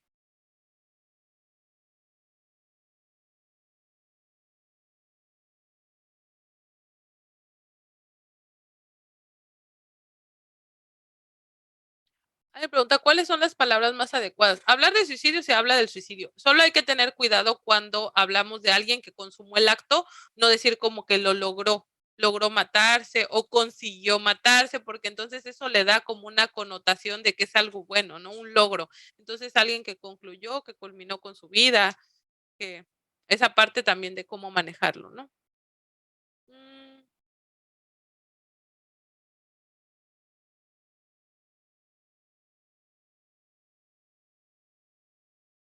Cuando hay agresión, alguien me pregunta, ¿no? Me dan un caso de un niño de 14 años que murió su papá y está fumando vape y es muy agresivo. Pues hay que encontrar la raíz. Muchas veces hay que saber que las emociones se nos revuelven, entonces la disfrazamos. Muchas veces cuando un niño o un adolescente es agresivo, en realidad no es que esté enojado con la vida ni es que sea agresivo, a veces están tristes. Entonces hay que trabajar con que acomoden sus emociones en su lugar, con que trabajen con la gestión, con la expresión de sus emociones para que puedan ir resolviendo, ¿no? Esa parte de ver que a veces no es que estén enojados, es que están tristes y a veces que necesitan llorar, que pueden escribir, como darles técnicas, ¿no? Para que puedan entender qué es lo que está pasando. Si a uno como adulto a veces uno no sabe ni qué tiene, imagínense con ellos que todavía les falta mucho más por desarrollar y aprender, pues sí de repente es complicado para ellos, ¿no?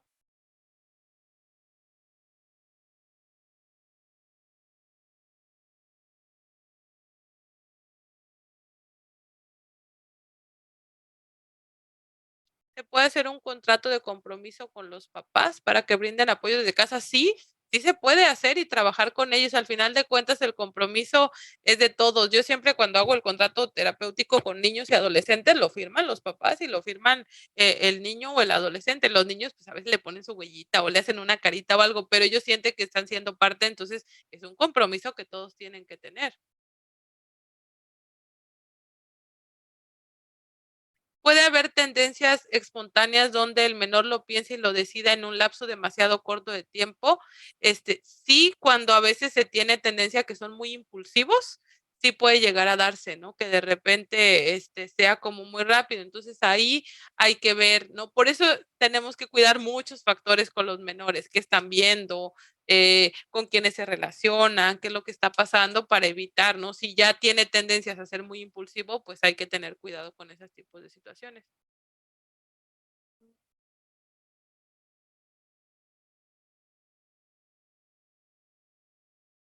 Alguien me pregunta qué otros cursos doy. Ahí sí me siguen en redes sociales, por ahí de repente les comparto este podcast y cosas que voy trabajando. Y también en ICADI vamos a seguir impartiendo cursos. De hecho, el siguiente mes, por ahí del 21 y 22 y 23, si no me equivoco, vamos a hablar de técnicas de terapia con adolescentes. Ese va a ser el tema que voy a estar dando. Mm, Sí, primeros auxilios psicológicos también por ahí ya lo tenemos contemplado.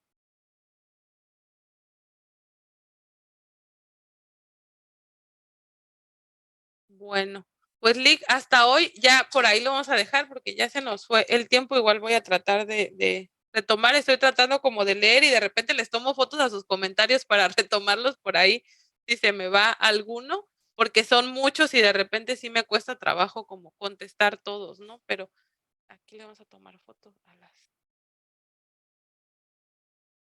a los de... Pues Lick, ahora sí que les cedo los micrófonos, les agradezco a todos, a los que nos van a ver en el programa grabado también. mándenme sus dudas y lo que tengan y tratamos de contestárselas mañana ya en el cierre para que no se queden con tantas dudas. Entonces ahí.